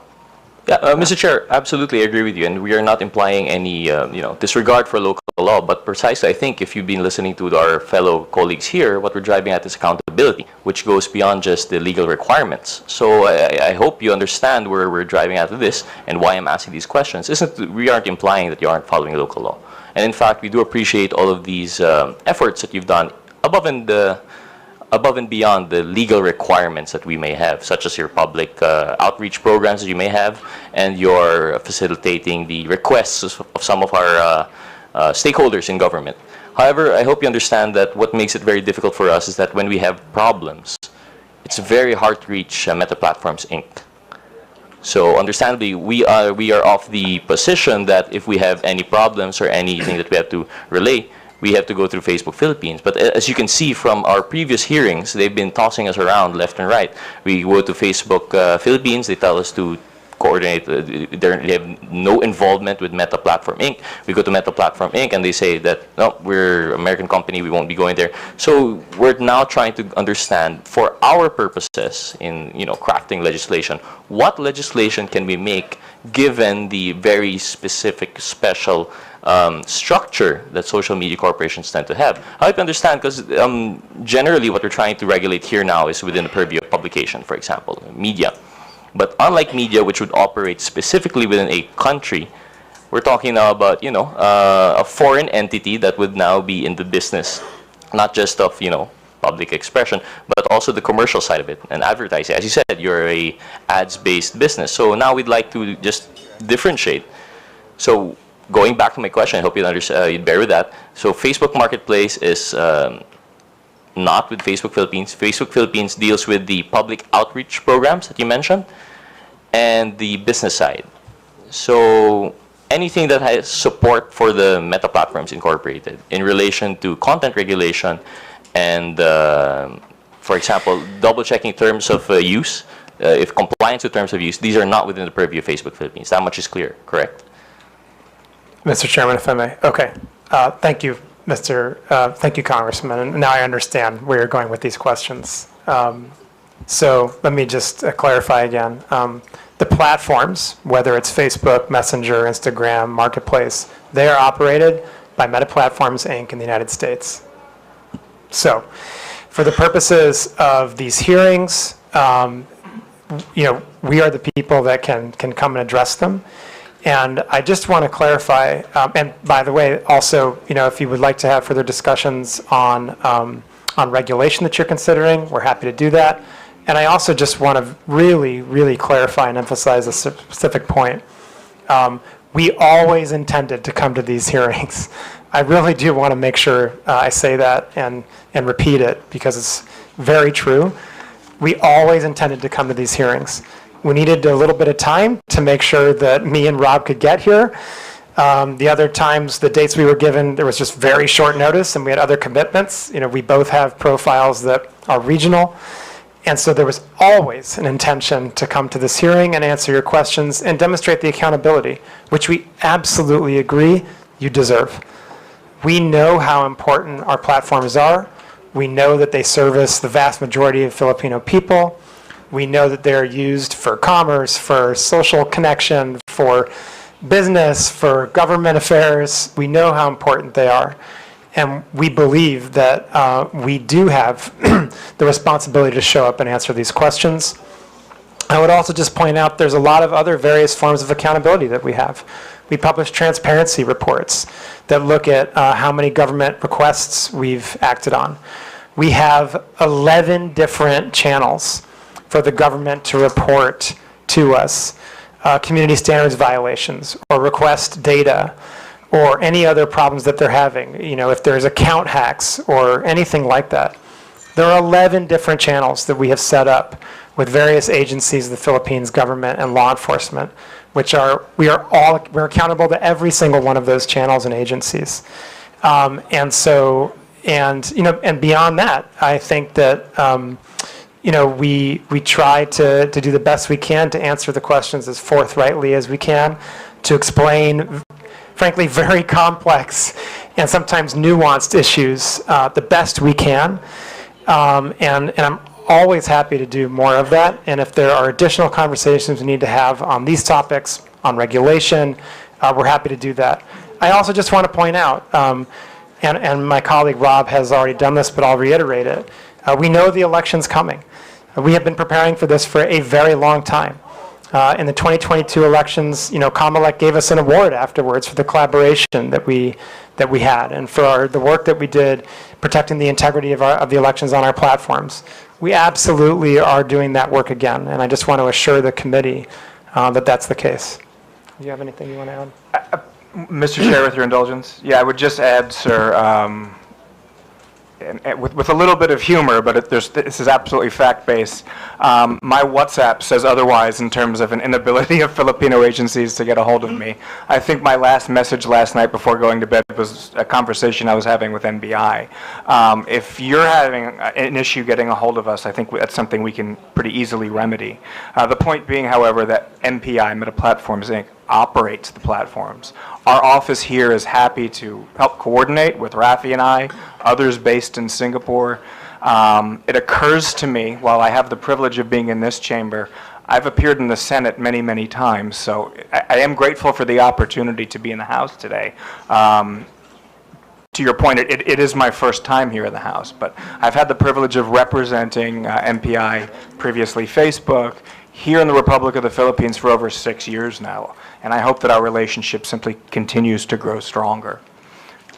Thank you, Mr. Chair, respectfully, and thank you. We appreciate those responses, and we do not doubt that you had the intention to attend, but I just wanted to point it out as an example of how difficult it would be for us to demand accountability. Now, on that question, on that point, that you have 11 different avenues to coordinate with your law enforcement, I hope you understand that's our point.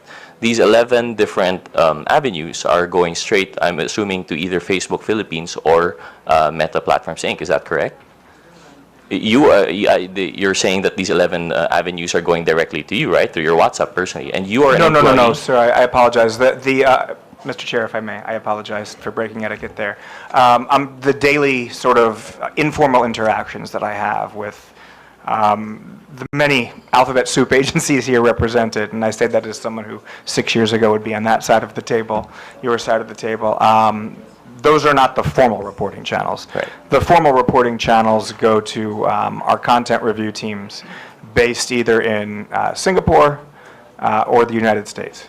Which is, through you, Honorable Chairman, precisely our point.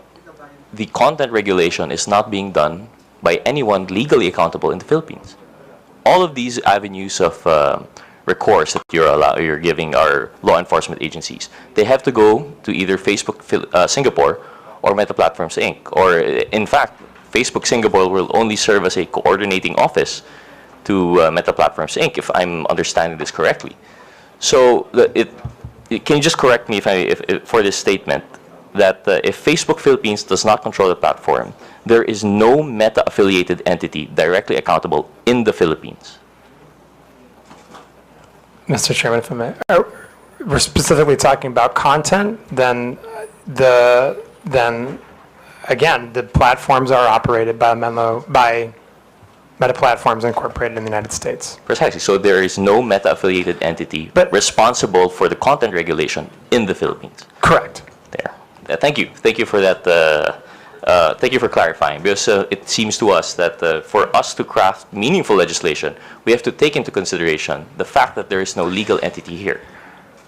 Mr. Chairman, if I may, Congressman, I just want to, I would, if I could, take a step back here. I think that what future conversations that we should focus on are, what are the objectives you're trying to achieve that you don't feel like you're achieving now?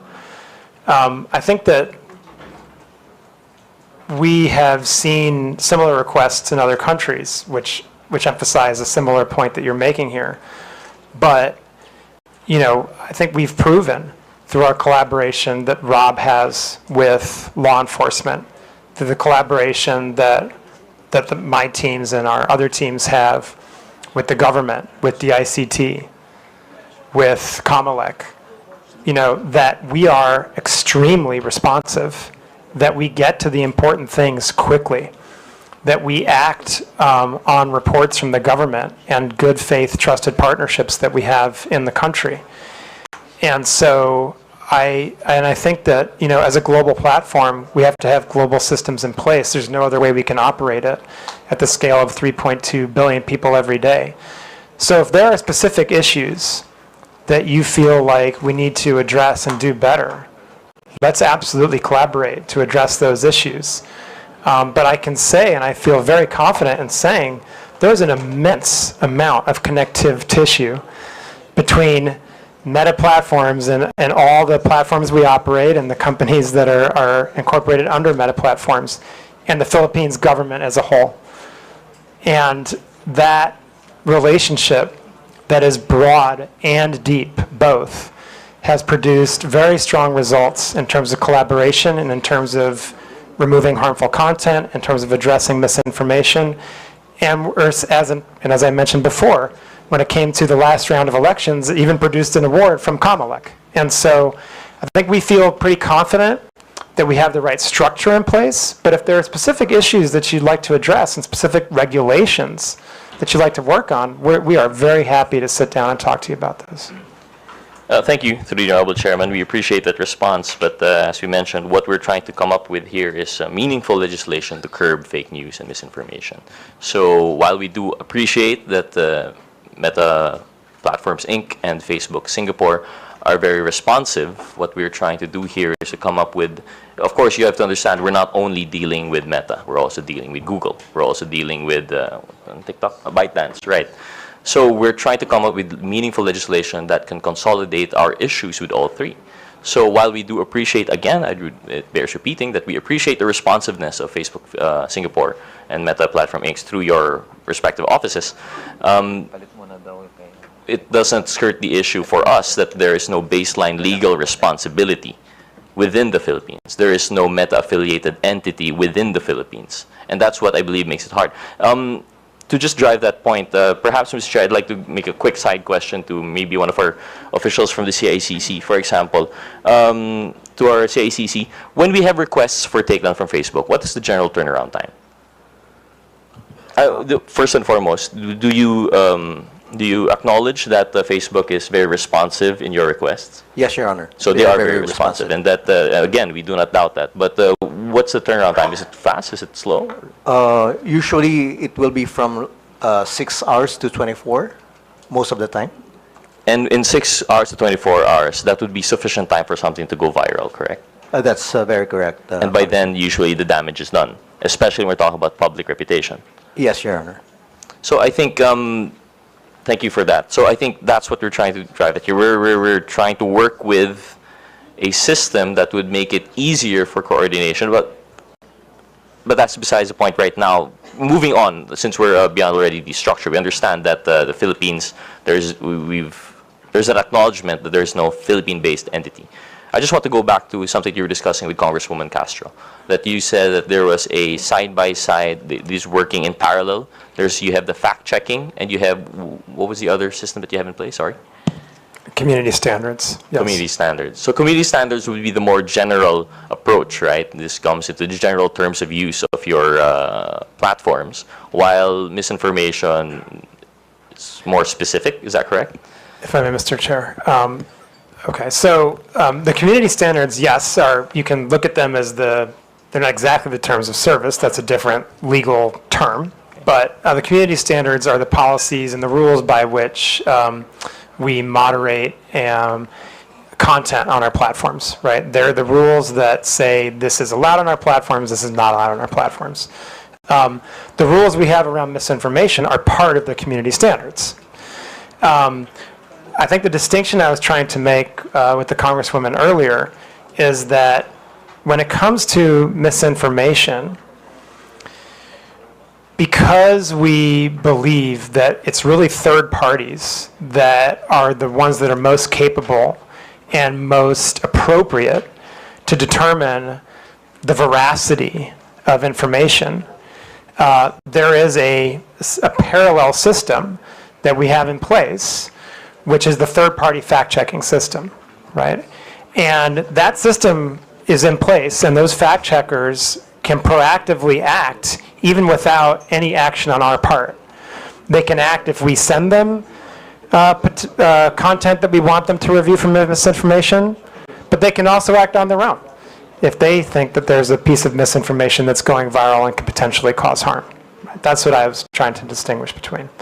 Whereas the other community standards violations, such as hate speech, incitement to violence, bullying and harassment, terrorism, child exploitative imagery.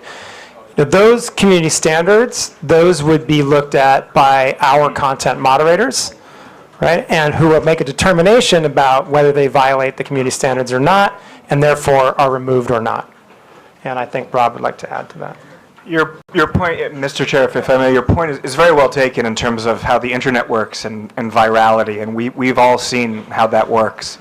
The upside to that is when we have a piece of content that's violating, I'd like to just underscore once again that that feeds our ability to prevent its future proliferation.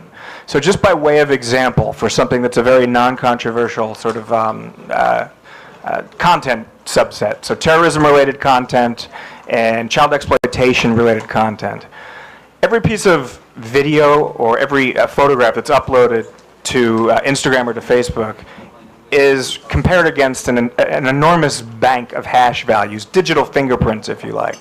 So once we identify one of those and it's added to the bank, so to speak, it can no longer be spread on our platforms. And as members as the GIFCT, the Global Internet Forum to Counter Terrorism, we share those with our partners. We don't compete when it comes to safety, we collaborate. But to your point, yes, 6 hours is enough time for something to go viral. When you're operating at a scale that we are, a little bit south of 90 million users here in the Republic of the Philippines, just on Facebook, 6 hours we think is pretty good. We would love to get it down to 30 seconds. I don't know how realistic that is, but I do want to thank Director Jesolios for the acknowledgement of the progress we've made on turnaround times. Thank you for that. Thank you for the response, and we appreciate that point.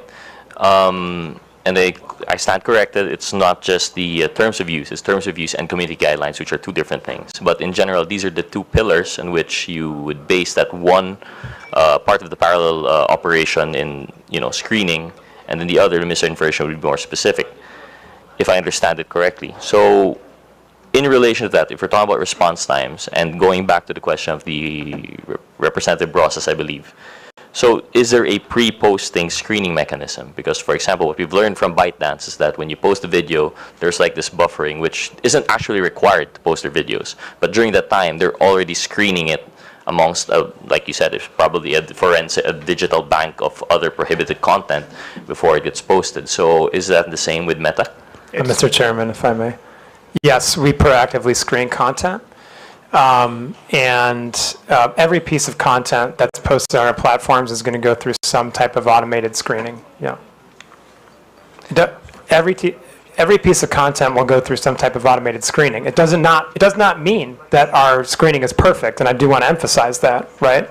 And as I kind of pointed out previously, our accuracy rates on really clear violations are very high. If we look at our proactive removal rate on, again, issues like terrorism, child exploitative imagery, we're talking above 99%, approaching 99.9%, right? When we get down to other issues that are more nuanced, that are more contextual, that are borderline, then those proactive systems, they may flag it for a human to review, right, as a next step, because it's just kind of too difficult for a machine to make that determination, right? So the review process is complex, but it involves like many different layers. The first one very much would be an automated one as a proactive measure. Thank you for that response. So generally, the automated pre-posting screening would be very effective for those that are obviously wrong, like you have hate speech, child pornography, terrorism, and the likes. And when it comes to the nuanced parts that we have difficulty, right, which would include the point of this committee hearing, the fake news and misinformation. We understand it to be pretty difficult, and that's where, if I understand correctly, that's where the fact checkers come in. In addition to that, we came across a piece of news that Meta was actually dropping fact checkers in favor of something, I think it was community notes mechanism. Is that correct, or is that not being rolled out globally? Mr. Chairman, just one thing I want to point out. In the list of violations, you mentioned hate speech. hate speech sometimes can be obvious, but other times it cannot. And so that one's a little more nuanced than terrorism, for example, right? Okay, yes, turning to our global fact-checking program. As of, I believe, yesterday, if I'm not mistaken, in the United States only, we have moved to a system of community notes as opposed to our third-party fact-checking system. But everywhere else in the globe, the third-party fact-checking system is the system we still use. Could you please enlighten us as to why the United States has dropped that fact-checking mechanism? Were there difficulties on their previous review system, and do you foresee that this difficulty would actually be the same all around the globe? Mr. Chairman, if I may. Congressman, the fact-checking system in the United States, I think what the determination by our global leadership was that we saw that it had become in some way politicized, and that they believed that there was the potential to improve on that system using the community notes system, right? Which companies like X have already developed and implemented for quite some time, which relies on many, many, many more users and many, many more diverse points of view to determine whether content is false in some way. And that system has now been implemented in the United States only. As of now, there's no plan to change that globally, but I think that I would just always say that whether it's our fact-checking system, whether it's our generative AI products, whether it's the user experience in some way, we're always looking to improve everything we do. We're always looking at innovation. And so, you know, the community notes that are now rolling out in the United States, we're obviously going to be looking at, are they effective? You know, do they make sense? And testing like the capabilities there. But as of now, and there's no plan to change the system other than in the United States. I still have quite a few, I have a lot of questions actually, but I understand that there's a time constraint for our resource person, so I'll just stick to one or two questions to conclude. Just based on that point, I'll leave the others out.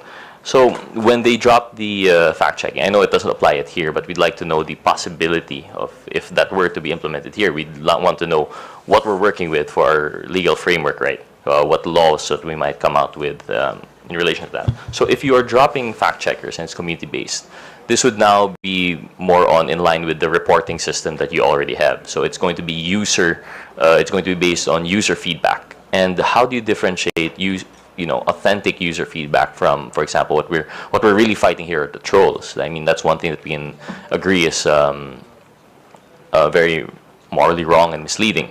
So when they're purporting to be other people who they're not, and they're not voicing actual, personal opinions, and they bloat their numbers per capita. Instead of just one voice, it appears to be hundreds of thousands.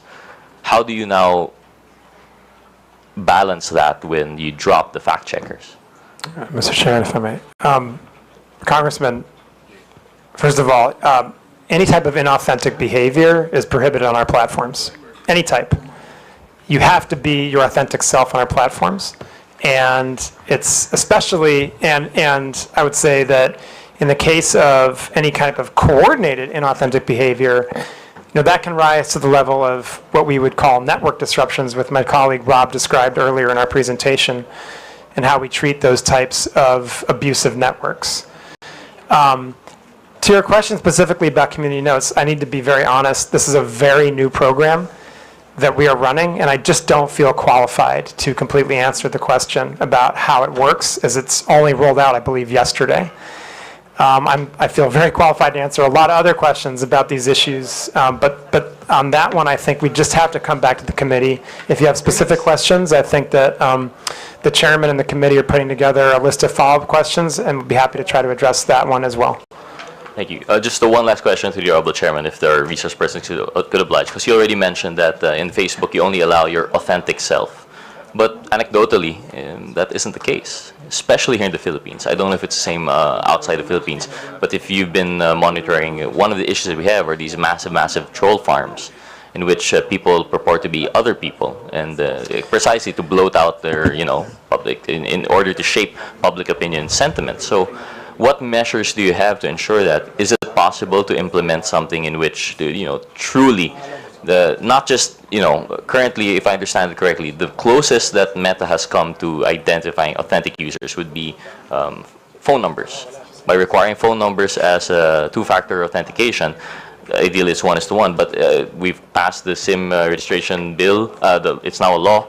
It hasn't curbed the number of SIM cards being registered to, being used by one person but registering other persons. So how do we go about it? I see Mr. Abrams doesn't agree, and I know, I agree. It isn't the best way, but from my understanding, SIM registry, the phone numbers was being used by Meta to sort of validate whether a person is not. You have verified accounts in which you require them to submit IDs, but not everyone's verified. So what steps is Meta taking? What steps could they take to curb these inauthentic users? Mr. Chairman, if we may. Go ahead. Mr. Chairman, may I respond? Actually, I actually am agreeing with you that SIM card registration was probably the way to go. That way you're getting at the bottom of the pyramid. Over 80%, I believe, and I want to go on the record as saying that's my belief right now. I don't have the actual numbers in front of me. Over 80% of our Filipino community of users uses phone numbers to register. But to say that phone numbers are our sole way of checking for authenticity is not the case. There are many back-end engineering cues that our analysts look at to determine the authenticity of an account. To that end, that's probably what flagged the Honorable Congresswoman's a false positive, and that's why we were able to restore it as well.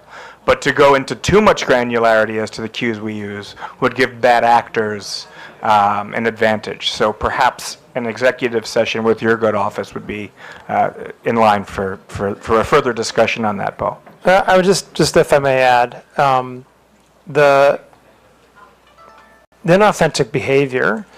I think in our latest report, but again, we can go look up the exact figures. But we've used AI, for example, to remove, I think, 2 billion accounts in the last transparency report for inauthentic behavior. And so again, we can get you the exact numbers. We report those transparently. But what I would also just emphasize, and I think this is really important because I get your question is about troll farms. So I just want to address that head on. We would view that type of behavior, generally speaking, under our coordinated inauthentic behavior policy, which prohibits exactly what that sounds like. Any kind of coordination by people not being honest about who they are for the purposes of spreading misinformation, right? And we have very stringent policies on that, where not only if we find someone engaged in that kind of behavior, we don't just take down that account. We do what we call fan outs, and we investigate what other accounts that account is coordinating with.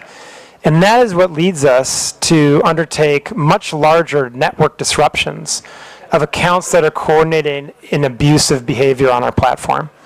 We've undertaken, I believe, 9 different types of those actions in Philippines over the last, since 2017 or 2018, I think the numbers are. Again, these are all public. We can get them to you. And I think it's really important to point out, this is where our relationship with law enforcement really comes into play. A lot of those come from leads that we act on from law enforcement. And the intel sharing goes both ways. And so I would emphasize to you, I'd continue to emphasize to law enforcement, although they already know this, and other members of this committee, if you have reason to believe that there are accounts that are engaged in that kind of behavior on our platforms, please do send them to us. And we will do everything we can to investigate to see whether they are engaged in that kind of coordinated abusive behavior. Thank you.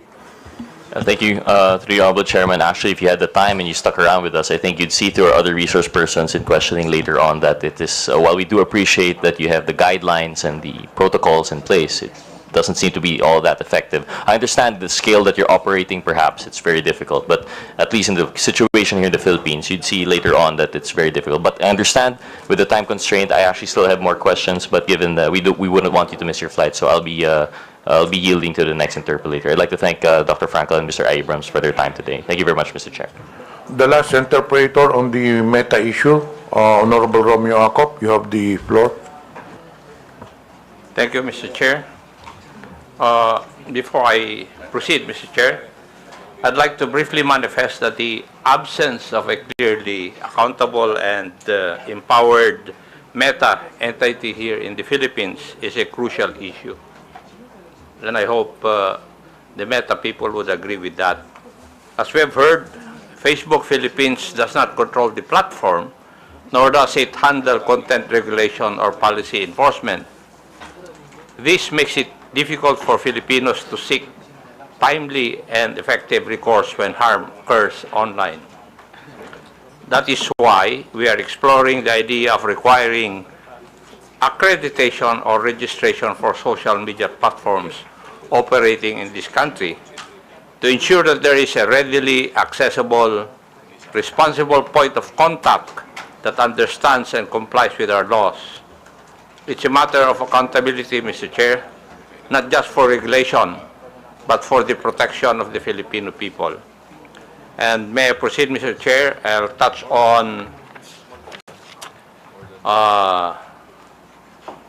accountability, which was a little bit touched by the Honorable Gutierrez. May I ask, Meta, are you aware of the number of Filipinos who use Facebook and Instagram? Are you aware of the number? Mr. Chairman, if I may. Congressman, I assume you're referring to here in the Philippines or globally? Philippines. Yes, I think the last numbers that we've reported were over 90 million. 90 million. Over Filipinos. 90 million. Okay. And would you agree that you have a responsibility to these users to keep the space you provide them free and open? You have that responsibility, would you agree? Sorry, do we have the responsibility to keep our platforms free and open? Yes. Sir? I think we have the responsibility to do the best we can to balance the rights of Filipino people to free expression, but also the rights of people to have a safe space on our platforms. I believe that's what you're getting at. Yes.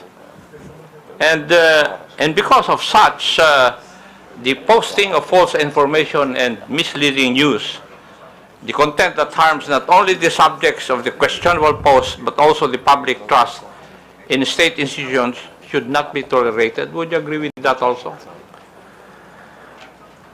Mr. Chairman, if I may. Well, the answer is yes or no. I think, Congressman. Would you agree with that?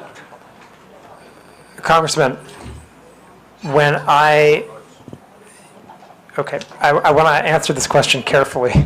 May I know why you are going to answer it carefully?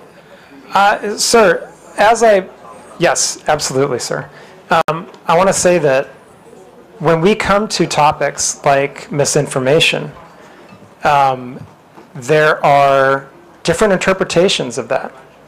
And this is why we rely on third-party fact checkers to be the authoritative sources of what is true or false and to make those determinations so that we, as a neutral platform and one that is committed to providing, again, the best we can do to balance freedom of expression and safety, are not the ones making the determination about what is true and false. So I believe that we have the proper system in place where we rely on third-party fact checkers that are internationally certified to be the authoritative sources on what constitutes misinformation. And from that point, we have the responsibility to act on the findings that those third-party fact checkers provide to us.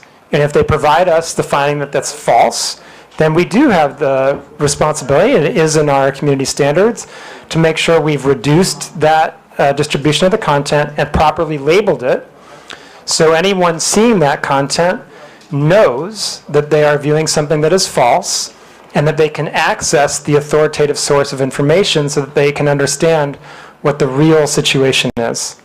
And I think that that's the way that we do our best to make that proper balance of providing freedom of expression, but also safety for the people of the Philippines and indeed our global community. And again, I just want to emphasize, even then we will go as far as to removing misinformation if it's clearly false and can lead to physical violence or violates elections law. Right? In those cases, we will remove it. And I think that that's the best that's the best system we've had over many years of dealing with these issues around the world, to kind of balancing to the best that we can those dueling objectives of freedom of expression and safety.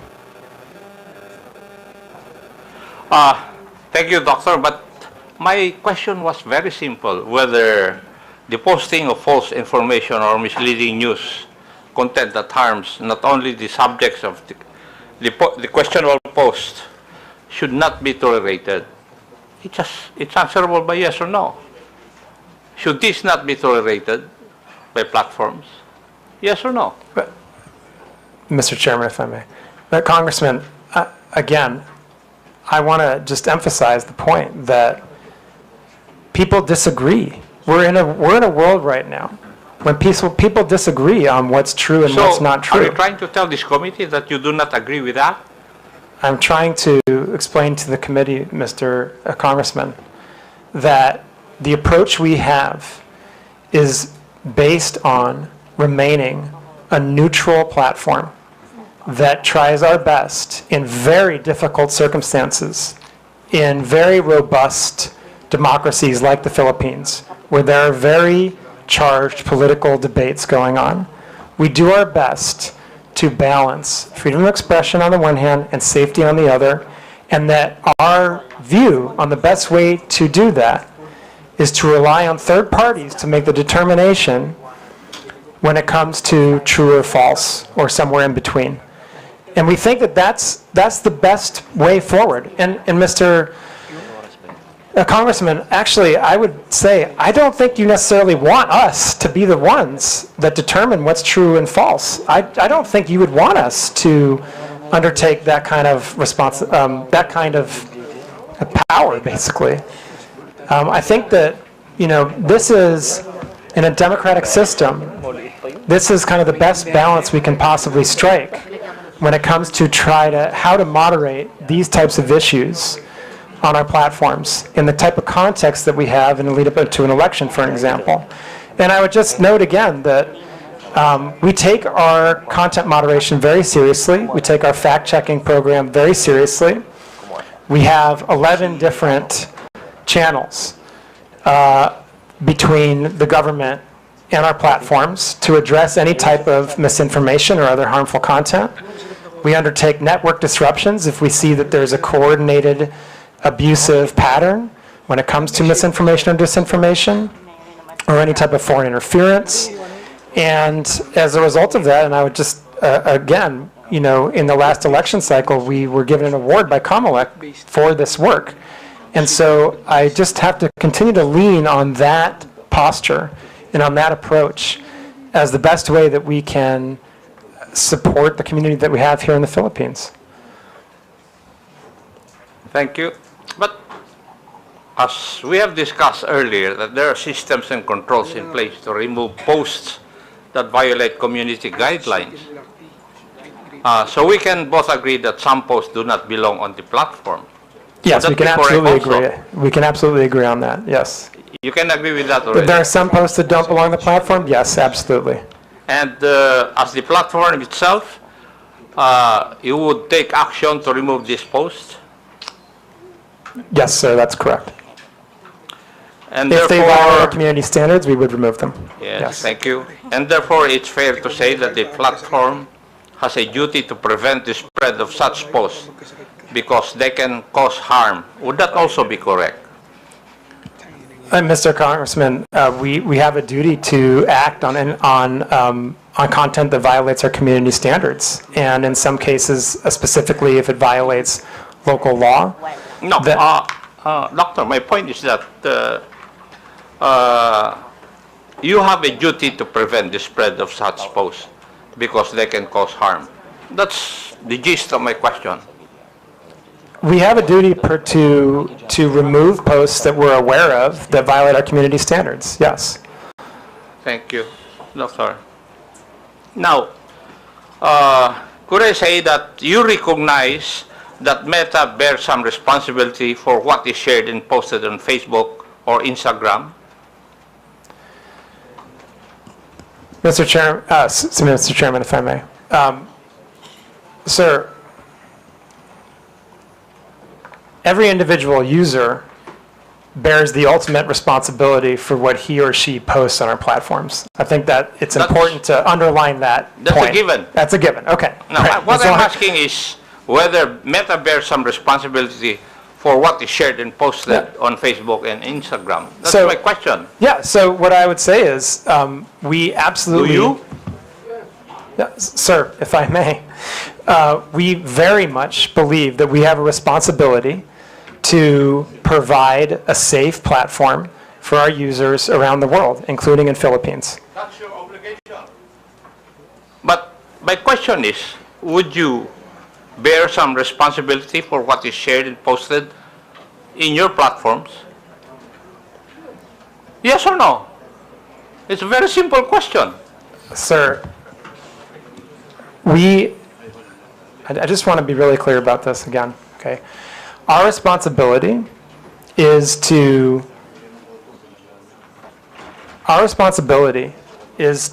make sure that we are doing the best we can to balance between voice and safety, okay? And the ultimate Mr. Chair. responsibility for the people, Chairman. for the content posted is the I people think that post the it. doctor is evading the answer to my question. Any Tom, Dick, and Harry will say that it's answerable by yes or no. Mr. Congressman, the ultimate responsibility lies with the user who posts the agree. content. But what I'm asking is if Meta bears some responsibility. I'm not asking whether you are the primordial entity to be responsible. No, I'm not asking that. My question is whether you bear some responsibility. Mr. Congressman, if I may, I believe I've answered the question that I think the user bears the responsibility for what they post on our platform. Now, we have a set of community standards that we do our best to uphold because we want everyone to have a positive experience on our platforms and a safe experience on our platforms. And that's what our community standards are for. That's what our fact-checking programs are for. That's why we take these hearings very seriously. That's why we have the 11 different relationships with the government agencies in the Philippines so that harmful content can be reported to us. And I think that's how we do our best, like I said, to ensure that people have a voice and the freedom of expression while also a safe experience. But as I said, I think the ultimate responsibility for content lies with the user that's posted it. Mr. Chair, the questions I would be asking would depend on the answer of Dr. Frankel insofar as whether Meta bears some responsibility, and therefore, since he has said that he cannot answer me directly, I will not ask the other questions. But may I make a manifestation, Mr. Chair? It seems from our discussion that social media platforms are making some effort to curb the spread of fake news in this country. However, I disagree with the impression that acting merely as host of user-generated content exempts these platforms from any liability for the harmful content they allow to be exhibited. As part of our legislative duties, I think it may be time to revisit the current legal framework regarding these social media platforms, if only to incentivize them to further crack down on these types of illegal posts. Now, may I go to another issue, Mr. Chair? Yes, Mr. Chair. Regarding monetization. Doctor, can you confirm whether Facebook or Instagram allows content creators in the Philippines to earn revenue directly through the platform? Yes or no?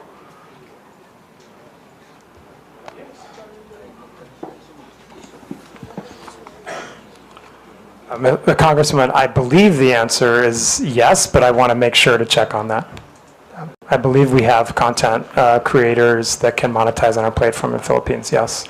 Thank you. And would this mean that Facebook directly pays users upon fulfillment of certain requirements and upon reaching specific targets? Would that be correct also? I'm not familiar exactly with the modality of payment, but again, I believe, yes, we do provide content creators with the ability to monetize here. Thank you. And what are the means of earning through the Meta platforms, Facebook and Instagram? I'm sorry, sir, what? What are the means of earning through the Meta platforms, Facebook and Instagram? There's different ways. You can monetize your content using something we call stars. There's ways that we can have partnerships. I think there's 2 or 3 different ways that creators can monetize. Thank you. And are there specific content guidelines that monetized accounts must follow? Yes, And absolutely. how are these enforced in our country or in the Philippines? Yes. Yes. Yes. So there are content guidelines. Creators, like anyone else, must abide by our community standards. Now, is there a process also for demonetizing content that is later found to be false, misleading, harmful, or otherwise violative of the community guidelines? Any user that is monetizing on our platform can be demonetized if they have repeated violations of our community standards, including repeated violations of misinformation. Yeah. No. Can you describe to this committee the revenue sharing model? How much of the ad revenue goes to Facebook and how much goes to the content creator?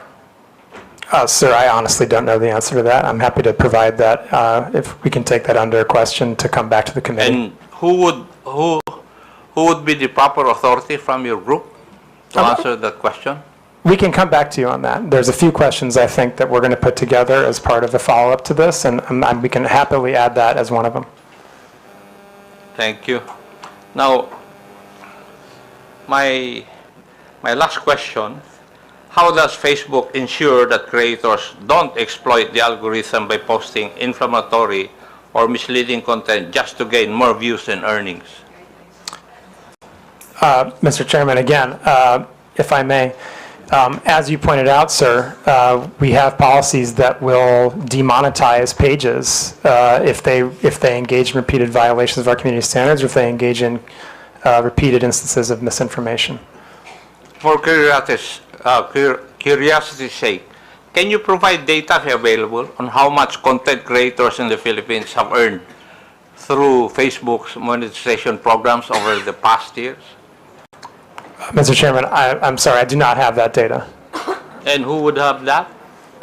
Again, we can take that question under advisement and see if we can come back with something, but that may also be subject to privacy, and so I would have to see what the exact question is and see if we can come back to you on that. Thank you. Thank you, Mr. Chair.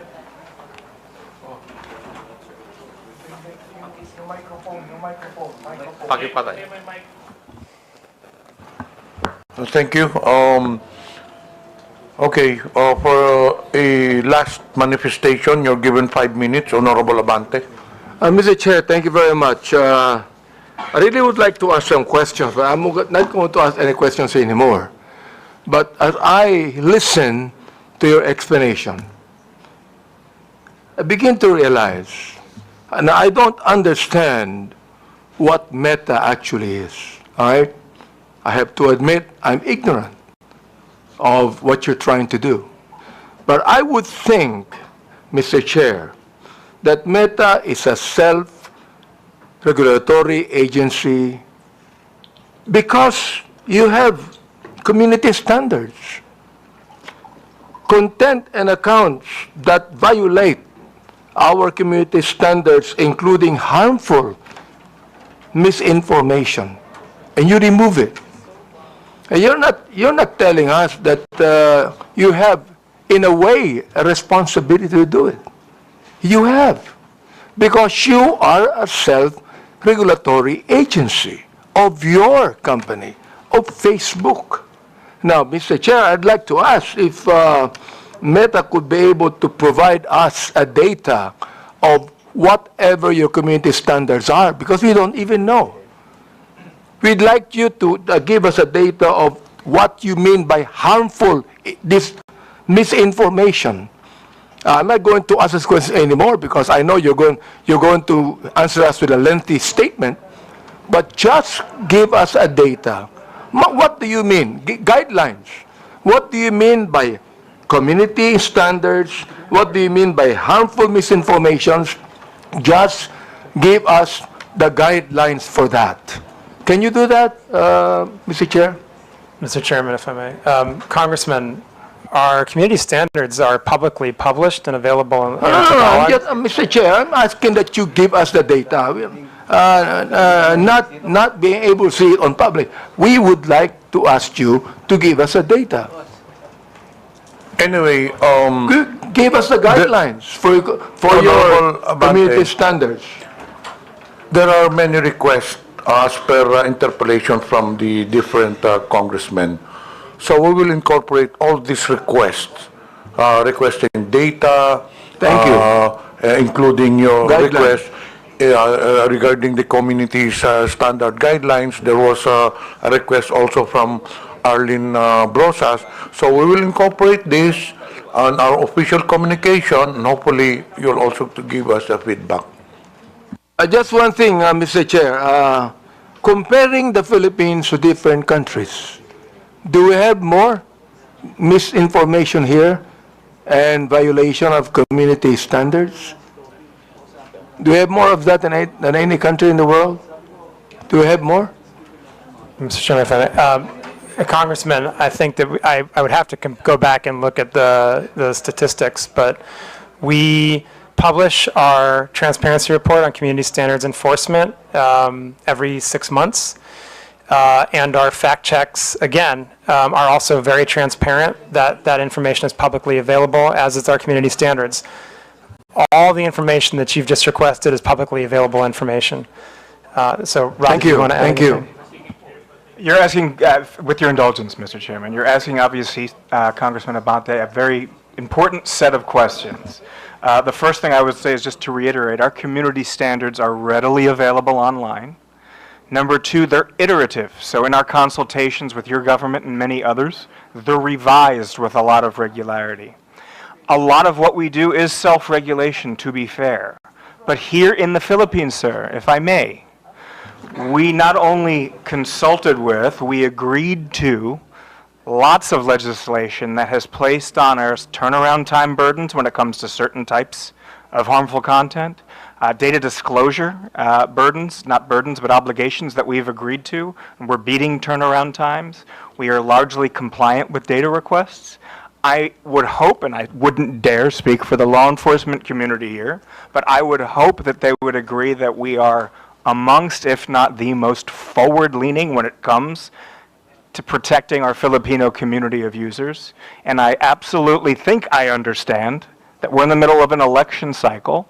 Things are heated here at the moment, but that does not distract me or my team from our constant, everyday work in battling off-platform harm for our users.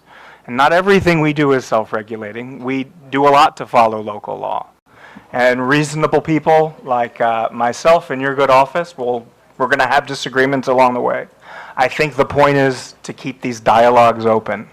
So with that, I do want to genuinely thank Congress for allowing us to be here today. Maraming salamat po. Thank you for that. Yeah, I would just emphasize, Mr. Chairman, we heard a lot of questions today, and very good questions, very fair questions. I hope that the answers we provided in the presentation were educational, informational, and I hope that we demonstrated, as Rob just pointed out, the very strong collaboration we've had with many different parts of the government, different administrations, Congress, on developing regulation and laws, implementing them, living up to our legal obligations here in Philippines, and again, being a platform that is a positive social net good for Philippines, because it helps people build their businesses. It helps the economy grow. It helps people connect to their loved ones for free. It helps people learn about the world and gain new skills. And of course, with the election coming, we're absolutely determined to protect the integrity of the election on our platforms. And I hope that we can have more of these conversations.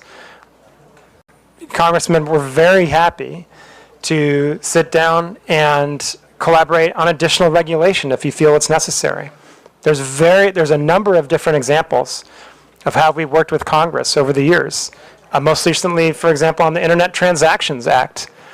There's also the digital VAT. I mean, these are just two very recent examples of collaborations we've had on law and regulation here in the Philippines with Congress and with the administration, and absolutely happy to continue that. And I do hope, as Rob said, that our responsiveness to the government and Filipino community's concerns has come out clearly today. And we remain very determined to be a great partner to the people, businesses, and the government of Philippines in the future. And thank you so much for the opportunity, Mr. Chairman, to present this today and to speak to the committee and the people of the Philippines. Mr. Chair, thank you for your statement, Dr. Frankel and Mr. Abrams. This is the very reason why we have this hearing, so we could be able to craft laws about what is happening right now. I'm so glad you said that you be compliant to every legal thing we have in this country. And thank you very much for that. And Mr. Chair, I'd like to assure Dr. Frankel that Mr. Abrams that we will, in my own capacity, talk to you about many of these things. Thank you very much.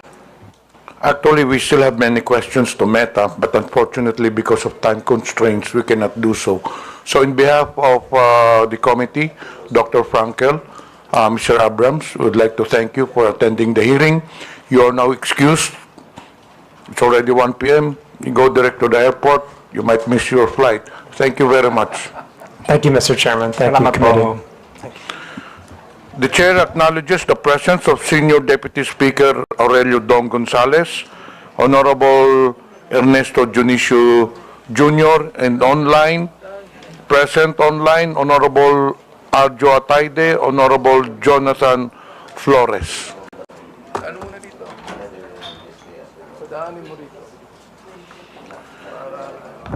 We have 5 issues to be discussed in today's hearing. 1, social media platforms. 2, celebrities. 3, testimony from Commodore Tariela. 4, testimonies from social media influencers. And the last one is testimonies from government agencies. So for celebrities, may I understand Kabayan Noli de Castro is present, so may I request the COMSEC to invite Mr. Noli de Castro.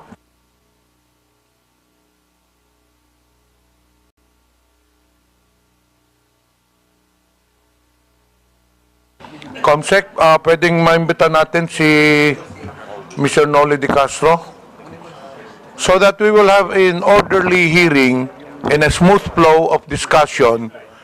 We will tackle the issues as mentioned earlier by the chair one by one.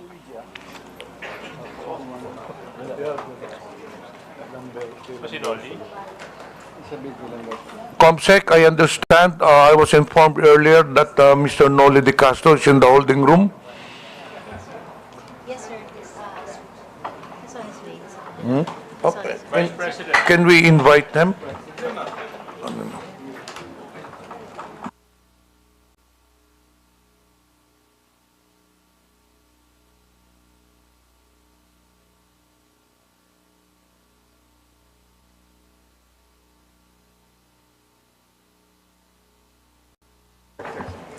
Comsec, paki-escort lang sa upuan si Mr. Noli Di Castro.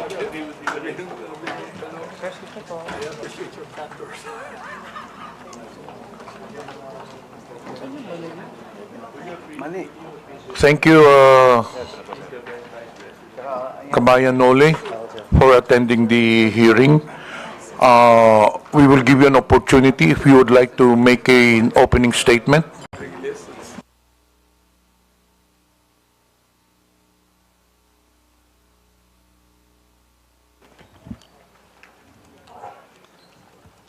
Good afternoon po, Mr. Chairman, and mga membro ng committee, at ang ating mga invited guest.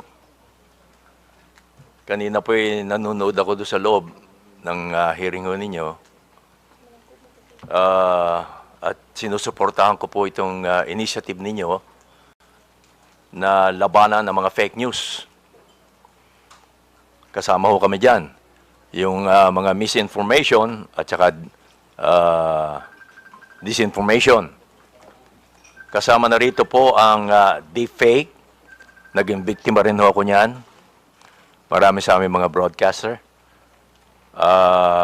Bunso din po ng Gen AI at ang iba pa mga advanced technology po ngayon. Hindi natin mapipigilan ho yan.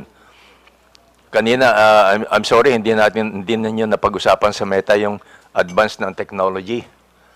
Kasi hindi ho talaga mapipigilan. Yung pinsalan na dulot nito ay hindi lamang po sa aming mga personalidad and even to you, Congressman, kundi pa sa pangkalatan sa publiko na nakababasa, nakakita at nakakapanood po nito. Kailangan ng sabayang pagkilos para sa education ng publiko at sa aming media practitioners para mamulat to ang mas nakararami tungkol sa masamang epekto ng fake news sa ating bansa at sa demokrasya. Kami ho sa media ay alam ko malaki rin ang responsibility sapagkat mas mabilis kaming ma-check ang mga fake news. At the same time, ma-check kaagad namin ang fake news. Although sana po ay naka-ready din ang mga government agencies na sagutin yung mga lumalabas na fake news. Especially sa mga congressman din po. Thank you. Thank you po. Thank you, Mr. Noli Di Castro. As per our House rules po, all resource persons will have to take their oath. So, can you please rise? Comsec, please administer the oath. Comsec, please administer the oath. Please raise your right hand, sir. Do you swear to tell the truth, the whole truth, and nothing but the truth in this inquiry? Before we proceed with Thank you, interpellation, Mr. the Chair acknowledges Honorable Geraldine Roman. The first to interpellate, Representative Kunghon. You have the floor. Thank you, Mr. Chair. Magandang hapon po, former Vice President Noli Di Castro. Good afternoon po. Gaya nga po ng sabi ng ating chairman, ni Kong Johnny Pimentel, ang peking balita ay walang sinasanto. Lahat nabibiktima, lahat pwedeng maapektuhan. At bilang public personalities, isa sa madalas na nagiging biktima ng fake news ay ang ating mga local celebrities at sikat na media personnel. Mula sa peking iskandalo hanggang sa maling impormasyon, lagi silang nadadamay ng di makatarong paghuhusga. Dahil dito, may inimbita tayong mga ilang sikat na media personality para magpahayag ng kanilang karanasan bilang nabibiktima ng fake news. Mr. Vice President, I think it's fair to say na madalas po kayong nagiging subject ng fake news. Tama po ba? Opo. At dahil din po dito, nagkaroon po kayo ng pampublikong hinaing regarding sa mga fake news. Lalong-lalo na nung nakaraang linggo. Tama po ba? Opo, opo. At base sa preliminary research na isinagawa po natin, isa sa mga peking balita na kumakalat tungkol sa iyo ay ang nausong quote card na pagkatapos na pagka-aresto ng dating Presidente Rodrigo Duterte, kung saan sinabi mo daw na the former President Rodrigo Duterte, Tatay Digong, did not start the war to kill. He started, nasa ano po yan, meron po tayong, pwede po bang pakilabas? Yan po ba? Tama po ba, ito yung isa sa mga code card na bigay po sa inyong kaalaman na peke na sinabi niyo raw po ba? Sinabi niyo raw po, tama po ba? Medyo hindi yata ho masyadong malinaw ho ito, Mr. Chairman, tungkol dito. Ang nakalagay po doon, sir, is former President Rodrigo Duterte did not start the war to kill. Okay. He started to save lives. He gave drug addicts a chance to change, to surrender, to choose a better life. But many refused. They kept using, kept selling, kept killing innocent people. So what a leader should do? Let criminals destroy families or take actions to stop them. One addict lost is tragic, but thousands of innocent lives saved, that is justice. Duterte made the streets safe. Yan po yung mga nakalagay sa quote card na na-attribute po sa inyo. Opo. Pero hindi ho lahat totoo eh. Kaya kami ho, fortunately, kami sa media, sa mga broadcaster, nakokorek kaagad ho namin on the air. On the air. Once na lumabas yung fake news, nakokorek kaagad namin. In my case, meron po akong IG na ginagawang ko kaagad doon ng word na malaki na in bold letter na fake. Tapos nakikiusap po ako sa aking mga kaibigan na may Facebook din, may IG, and other form na ipakalat naman nila na yung lumabas na ba na news item ay fake. Yun ang mga ginagawa ko para mabilis na nakakakalat yung information na that item ay fake. Thank you, Mr. Vice President. Mr. Vice President, nakikita niyo po ba yung nakalagay sa screen natin ngayon? Opo. Ito po ay galing kay ito po ay pinost, no? Ni JM, di ko alam kung paano i-pronounce itong Almine o Almine? O Almine. Ayan, JM Almine. Nakalagay po dito, sabi niyo raw po na di ko binoto si PRRD dahil gustong-gusto ko talaga si VP Lenny. Familiar po ba kayo sa napabalitang sinabi niyo daw po? Opo. Alam ko ho, fake ito. Kaya gumawa kaagad ho ako ng version ko at nilagyan ko ng in bold letter na fake. Mr. Vice President, kilala niyo po ba si JM Almine? Hindi po. Hindi ko po siya kilala. Sinubukan niyo po bang kilalanin kung sino yung nag-post nito? Hindi na po dahil baka mamaya hindi tunay na tao ito eh. Uso ho ngayon yun. Ano po ang naging reaksyon niyo na nakita niyo yung post na ito? Well, sanay na ho ako sa mga lumalabas na ganito eh. So ang first reaction ko ay gumawa ng paraan para may pakalat ko na fake nga ito, lagyan ng bold letter na fake. Kumisano, ginagawa ko pa, naka-flash yung fake. At makiusap sa mga kakilala ko na may mga Facebook, IG at iba pa, na ipakalat din nila para marami po makabasa. Nung nakita niyo po ito, ano po yung personal na naramdaman ninyo? Dahil karamihan po sa nakabasa nito, naniniwala na sinabi niyo raw po ito. Well, of course, ang iba maniniwala ho, lalo na kung hindi ako kilala. Pero sa newscast, nako-correct naman ho namin ito eh. Itong ganito. Kaya madali lang ho eh. Hindi ho ako masyadong naapektuhan kapag ganito. Maswerte lang ho kami dahil mga broadcaster ho kami. But kung pag-uusapan ho yung pangkaraniwang tao, yun ang madaling maapektuhan. At wala silang means, wala silang source para makorek agad yung lumabas na fake news.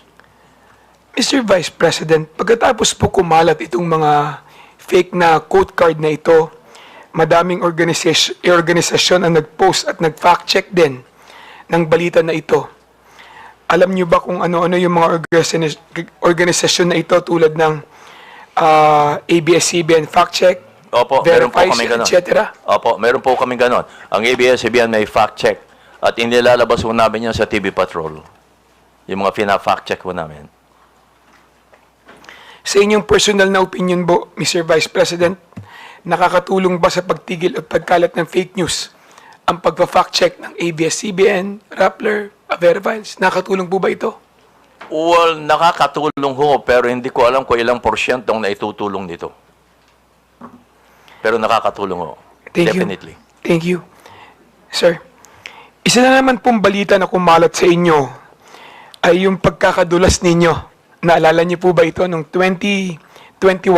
Dadulas. Meron pong fake news na kumalat noon, yung pagkakadulas ninyo, pagkakoma at pagkamatay umano. Oh. Noong October 26, 2021. Opo. Naalala niyo po ba ito? Opo. Kung saan kayo po ay nag-post katabi ng inyong koi pond ng magandang umaga bayan, pagpalain sana po ng Diyos ang inyong umaga, mga kabayan. Naalala niyo po ba yan? Kasunod po nito, yan po yun, kabayan, nasa screen po natin.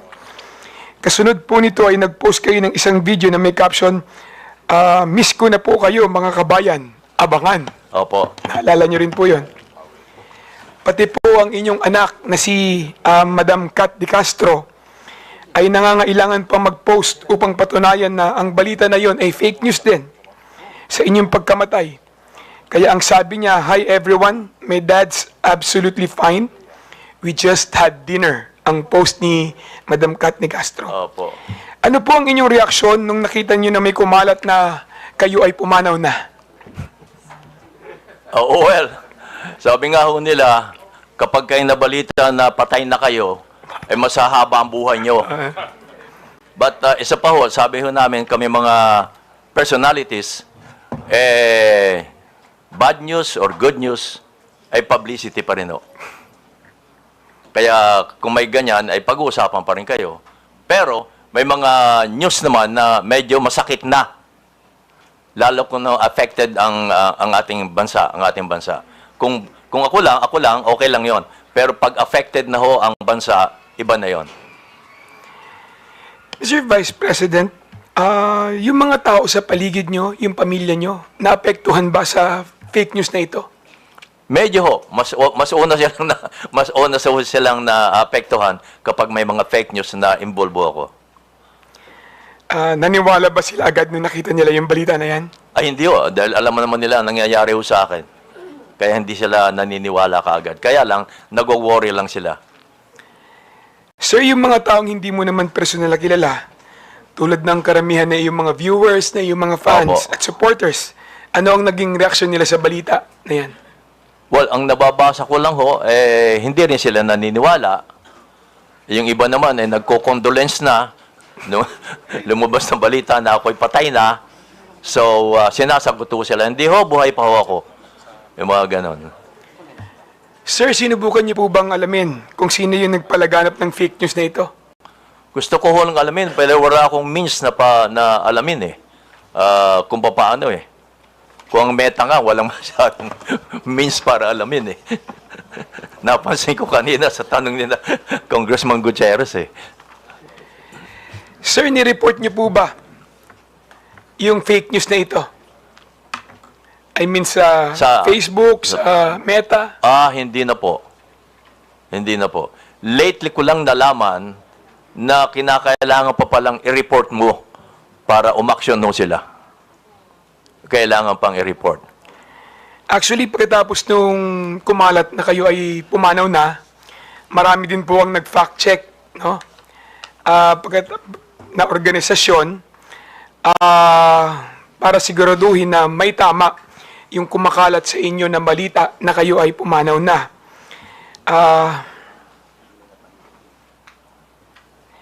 Paano naman po yung mga social media website, no, Mr. Vice President, kung saan kumalat yung mga post na ito? May mga gumawa ba sila na paraan para matigil o matulungan kayo para i-correct, no, yung mga ganitong klaseng fake news? Meron po bang mga tumulong na mga website? May mga tumulong po bang mga individual para kayo'y matulungan na pagsawata nitong mga fake news na kumakalat sa inyo? Again, may minso kami para maharang kaagad yung mga fake news na yan because nakikita nila ako sa television na nagbabalita pa rin ng live. So, that means, yun ang patunay na, hey, buhay pa pala si kabayan eh. Nagbabalita pa ng live. Yun ang sinasabi ko na kami ay maswerte pa ng katulad namin personality. But ang kawawa ay yung walang means para maharang kaagad nila mga fake news na lumalabas against them. Kanina tinanong po ni Congressman Acop kung may responsibilidad ba ang Meta at Facebook sa mga ganitong klaseng kumakalat na fake news. Tingin niyo po ba, kabayan, merong responsibilidad ang Facebook at Meta sa mga ganitong klaseng fake news na lumalabas at nakaka-apekto, lalong-lalo na sa buhay ng mamamayan? Opo, naniniwala po ako doon. At naniniwala din akong negosyo ito eh. Pati na po sa mga vlogger, kaya ko sila nainggan yung mag-vlog, ay dahil lang sa kumikita rin sila. Aminin natin, huwag na tayo maging hipokrito dito. Pati ang Meta, alam naman nila yon, negosyo nila yon eh. So, tingin niyo po, hindi lang sa content creator o nag-post ang sole responsibility pagdating din po sa mga post na pinopost nila, pati rin po ang Meta. Opo. Meron tingin niyo, meron din pong responsibilidad Yes patungkol po. sa mga post na ilalagay sa kanilang platform. Mahalaga po yun. Dahil sila ang means eh, para may pakalat yun eh. Wala namang iba. Sila rin kung Facebook, kalimbawa, Facebook lang ang magpapakalat niya, wala nang iba. Facebook to Facebook, yung may mga Facebook. So, naniniwala ako na ang Meta ay malaki ang responsibilidad. Thank you, Mr. Chair. Re-reserve ko po yung aking mga katanungan sa susunod na round. Thank you, Mr. Chair. Thank you. Maraming salamat, Mr. Vice Are there President. any other members who would like to ask questions to the former Vice President De Castro? I understand Honorable Roman is inclined to ask questions. May we know from any...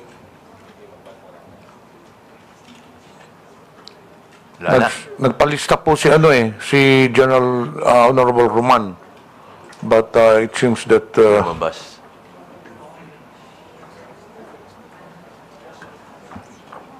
Dito po. So the next interpolator is Congresswoman General Din Roman.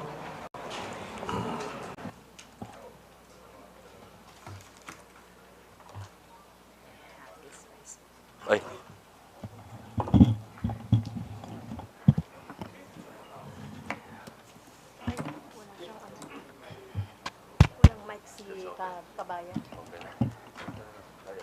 Hindi ko naman kayo interview. Magandang hapon po, Mr. Chair, ang aking mga kasamahan sa Kongreso at ang ating mga resource person. Today, we are celebrating the Fourth Tri-Comm meeting, whose aim is to eventually eradicate fake news by means of state regulation. What have we established in these past 4 meetings? What has become obvious to all of us is that the different social media platforms lack a uniform regulation that would require them to, number 1, establish a legal entity in our country. Ito po yung kadahilanan kung bakit ang ilang social media platforms po natin ay walang physical presence sa ating bansa. Wala rin po tayong isang regulation kung saan nasasaad na ang kanilang perang kinikita ay dinedeclare o binabayaran ng corresponding tax. Pero hindi ko na po panghihimasukan yan sapagkat yung aspekto ng taxation ay beyond our objective here in the Tri-Comm. Also, we do not have a regulation that will actually establish the duties and obligations of the different social media platforms in relation to the other stakeholders, such as the content creators. Paano po ba ang relasyon ng mga social media platforms sa content creators? Also to the advertisers, digital advertisers. Also to the government itself. It is this void that I think that our committee can be most useful to regulate the social media platforms. I know I am thinking ahead, but this is how we work. We look at the problem, analyze it, while toying with the possible solutions that come up from different members. So we can regulate social media platforms. But to actually regulate the area of content creation is potentially and most probably unconstitutional. In my research, I have discovered that any kind of state regulation over content creation should pass the strict scrutiny test that will be actually applied by the Supreme Court or any corresponding court if the constitutionality of this state regulation is questioned.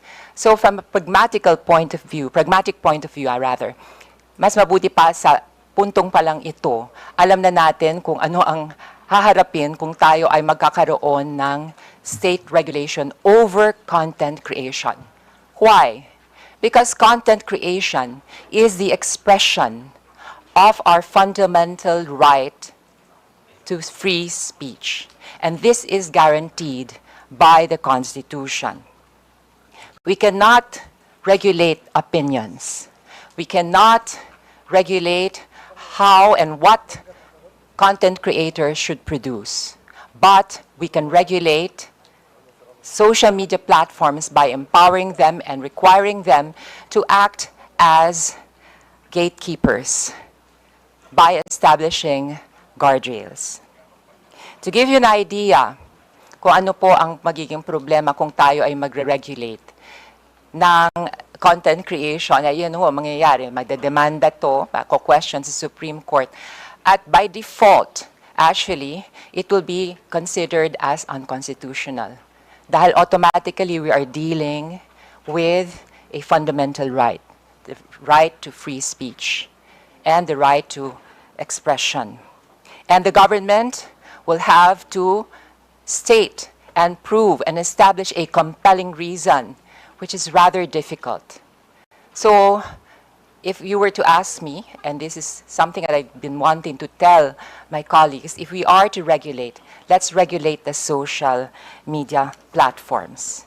Mr. Chair, this afternoon, I would also like to report to the committee what has been going on in the past weeks. Actually, in the past Tri-Comm meetings, I have been proposing the establishment of a Digital Council of the Philippines. To recall, it is similar to the kapisanan ng mga broadcasters of the Philippines, to be formed among the stakeholders themselves by associations and groups of content creators, as well as the digital advertisers, as well as digital marketing firms, as well as the Global AI Council, as well as members of the academe, rather, because the idea was to make the Digital Council of the Philippines a medium by which we can educate the public, in particular the youth, on the responsible use of social media and, most importantly, critical thinking. We also wanted representation from the DICT in the Digital Council of the Philippines, as well as the NBI and the PNP. So the idea is basically self-regulation. It has worked for the advertising world. When commercials are submitted to the scrutiny of the Ad Standards Council to see, based on their own code of ethics and standards, if the commercials are fair and true. So, depende po sa findings ng Ad Standards Council of the Philippines, ay aaprubahan ng isang commercial o hindi. Sa kapisanan ng broadcasters ng Pilipinas naman, sa aking pagkakaunawa, ito po ay hindi government-controlled. Ito po ay self-regulating. And they came up with their own code of ethics and standards, which is to be followed by its members. And they also have their own redress system.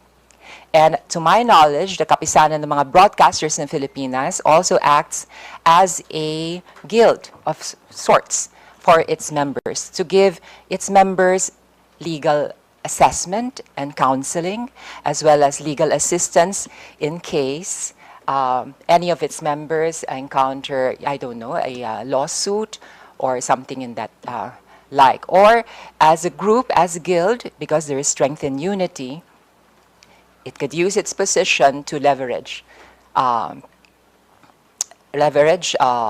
if there is something they have to negotiate with the government.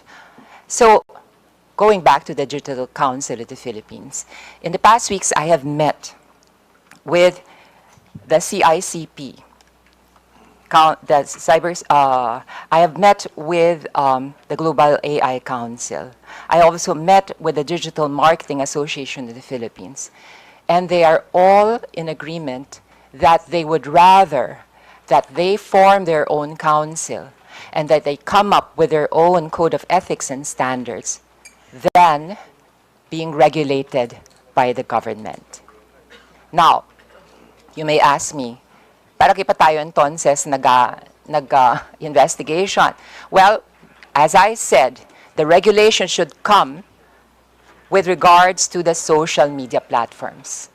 Okay. Kasi mukhang interesado si Vice President Noli de Castro, I will briefly explain kung anong functions itong Digital Council of the Philippines. Yun na nga, unang-unang kailangan meron siyang ma-formulate na code of ethics and standards to be followed by its members. Number 2, ito po ang mag-serve as a vehicle to address complaints of victims of fake news. It has the technical means. Ito po yung parang konseho na magsusuri at magfa-fact check kung ang isang complaint ay may basihan, kung tunay na biktima ang isang grupo ng isang scam or isang businessman ng isang scam o kaya ng isang government agency, ng isang fake news, and it will come up with its findings. So what do we do with the findings of the Digital Council of the Philippines? Pag nalaman po niya at napagtanto ng isang piece of information ay walang basihan at fake, ito po ay ifa-flag niya at sasabihin doon sa social media platform. Para po, by law, ang social media platform will be obliged and required to flag a certain piece of information as fake or to take it down, which is already being practiced by TikTok, to my knowledge. And also by some other social media platforms that have community annotations, community notes, no, na nagsasabi itong informasyon na to ay lacking information o ito'y walang basihan. So this is a way of administering justice without stepping on the constitutional right to freedom of speech or expression. Kasi sa laban po sa fake news, ang kalaban po natin talaga dyan, syempre, of course, is the piece of news itself. Ako po ay naniniwala kapag ang isang piece of information ay walang matibay na pundasyon na nakapatong at nakasalalay sa katotohanan, ito po ay babagsak. Pero kailangan nga lang ho ay mag-cooperate ang ating mga social media platforms. Maaring tanong po ng iba dyan, paano mo ma-ensure na lahat ng content creators ay magiging miyembro nitong Digital Council? Pero hindi po ito ang pangarap ng Digital Council of the Philippines. Kahit hindi ikaw ang miyembro ng Digital Council of the Philippines, kapag ang isang piece of information na generate mo ay nireklamo dahil wala itong batayan, ay mafa-flag ito at madetect ng Digital Council. At eventually, if we pass a law that would require social media platforms to adhere to the findings, recommendations, instructions of the Digital Council, ay ma-flag ito as fake and it could be taken down. At syempre, kung ako naman ang content creator, kung sa 10 pieces of information na gine-generate ko, siyam ay na-flag as fake, edi parang humukay na rin ako ng sarili kong libingan as a content creator. I shall have lost my credibility and whatever is left of my moral authority to actually express my opinion over social media. So, Mr. Chair, may I be given the chance to interpolate some of our resource persons? Congressman Geraldine, I thought that you're going to ask question to Noli. Okay. So May I ask we are tackling the issues one by one. The fourth issue will be the social media influencers. So May I I think you reserve your question dun sa social media. The resource person that we are now asking question to is former Vice President Noli De Castro. May I have the pleasure of interpolating our former Vice President and fellow journalist, Yes po. Noli De Castro. Kumusta po kayo, Mr. Mabuti Vice po, President? mabuti po. Yes. Kayo po bilang isang mamamahayag, gaano nyo pinahahalagahan ang ating constitutional right to free speech and expression? Of course, kami yung mga broadcaster, kami tayong mga broadcast journalists, mahalaga po siyempre ang constitutional rights natin to free speech, freedom of speech. Number one ho yun. Pero, as a broadcaster din po, at sinabi niya sa kapisanan ng mga broadcaster ng Pilipinas, during our seminars, way back, ang ini-instill sa aming utak ay maging responsible journalist. Responsible on the air. That means, ang sasabihin namin ay may batayan, may source, sabi nga ninyo, ay titindig yung mga balita. Kahit sinong question ay nakatindig yung mga balita, may mga patunay. So, yun, responsible journalist. I remember that, I cannot forget that, be a responsible journalist. Mr. Chair, maidagdag ko pa po, kayo po ba ay kasapi ng kapisanan ng mga broadcaster ng Pilipinas? Yes po. Automatic po yun. At meron po ba kayong sinusundang Code of Ethics and Standards sa loob po ng KBP? Meron din po. Maliban doon sa Code of Ethics namin sa ABS-CBN. Okay, meron din sila sa ABS-CBN. Opo. Ngayon po, sa inyong karanasan, meron na ba kayong na-encounter na isang kasapi ng KBP na hindi tumalima sa inyong Code of Ethics and Standards? Well, unang-una ho, hindi na kinakailangan dumaan pa sa KBP pag may ganon. Yung mismong station ang nagdidisiplina sa kanya tungkol diyan. Kasi kumisan, inaamin ko rin naman na may mga broadcaster na may mga political leanings. Lalo na ho ngayon, malapit ng eleksyon. So, meron ding mga broadcaster ang nagagamit ng ilang mga, well, of course, kandidato dahil sa malapit ng election for monetary reason. Yes po, Opo. Mr. Chair. Kung sakali po, yung mismong radio station ay kakonsyaba noong, I don't know, ng isang politiko, paano yon? Ina-apply po ba sa ganitong instance Yun lang ho. Code of Ethics at saka standards ng KBP? Yun lang. Baka ho mamaya ay utos din ng istasyon. Opo. Pero po, ang sabihin ko, doon po, meron po bang in that case, i-apply ang KBP? Meron dapat to magreklamo ang isang kandidato sa kapisanan ng mga broadcaster ng Pilipinas. Okay po. Mr. Chair, nais ko rin tanungin si Vice President Noli De Castro at ito ay related sa kanyang karanasan bilang mamamahayag. Kung kayo po ang tatanungin, gusto niyo po ba magkaroon ng ahensya ng pamahalaan na magre-regulate ng content o kaya ng balita na inyong binibigay? Medyo pumapasok ko doon yung freedom of expression freedom of speech. Doon pumapasok. So, sa madalit salita po, Mr. Chair, hindi kayo sang-ayon? Hindi ho, pero pwedeng i-regulate to in some sense. Hindi ho yung pure regulation. Yes. Mr. Chair, for the information of our resource persons and my colleagues, there is already a law that actually addresses the problem within the world of journalism. This is the 2012 Cyber Libel Act. Basically, we have the freedom of speech and expression. But there's just like any other right, this is not absolute. Absolute. The state can regulate in order to protect public interest.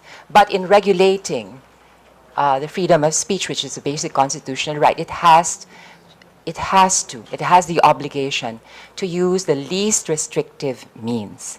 At may dadagdag ko pa po, pagdating po dito sa pag-regulate ng free speech, it's parang, it's a lost cause basically. Kasi iko-question talaga yan sa Supreme Court. Ganun po ang mangyayari.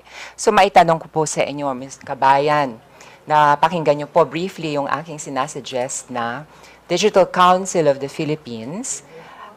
Kumbaga ito parang self-regulatory, pero magfa-fact check din po siya. Tapos, yung findings niya ay ipapasa po doon sa different social media platforms katulad ng Facebook, ng Instagram, ng X, ng TikTok. At nakabase po doon sa findings, pwede po nilang i-flag, pwede po nilang i-take down yung content. So, in other words, ang naturang mga platforms ay member din ng Digital Council Yes of the po, Philippines. maaari po silang member ng Digital Council of the Philippines. At yun nga ho, sinasangguni ko na maaari po tayong magkaroon ng isang batas para obligahan itong mga social media platforms na i-flag itong mga pieces of information na matutuklasan na fake. Opo, dahil malaga po ang sa hearing ho kanina at yung mga guests mula sa Meta, importante talaga ho yung mga platforms na sila ang mag-control, ika nga, or mag-monitor ng mga lumalabas sa iba't ibang platform nila. Yes po. Mr. Chair, matanong ko rin po kay Kabayan Noli de Castro, naobserbahan niyo po ba na depende kung ano yung social media platform, ay maaaring silang magkaroon ng parang community guidelines sa isa na kakaiba doon sa iba. Kumbaga, Facebook meron siyang sariling guidelines, ang Twitter may sarili siyang guidelines. Sa inyo pang karanasan at obserbasyon ay nakikita niyo po itong ganitong sitwasyon. Well, nakikita ko dito halos pare-pareho lang ang mga ang Twitter, ang Facebook, ang Instagram, pare-pareho din ng nilalaman nila. Opo.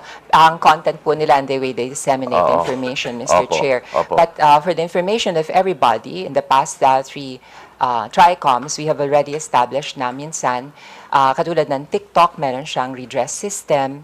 Pwede po niya i-take down yung news. Minsan nakakalusot nga lang ho. At yung fact-checking, hindi naman po ginagampanan din ng Facebook.